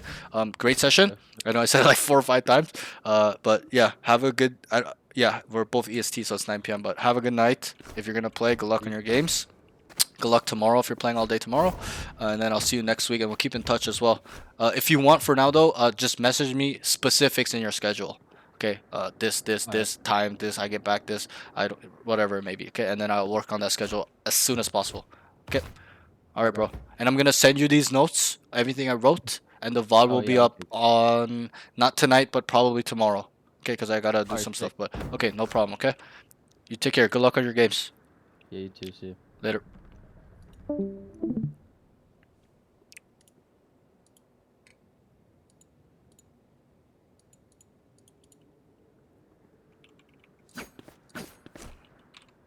Okay, guys.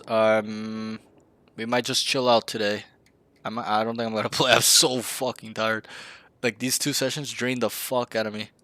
Okay, over here. Where is this guy?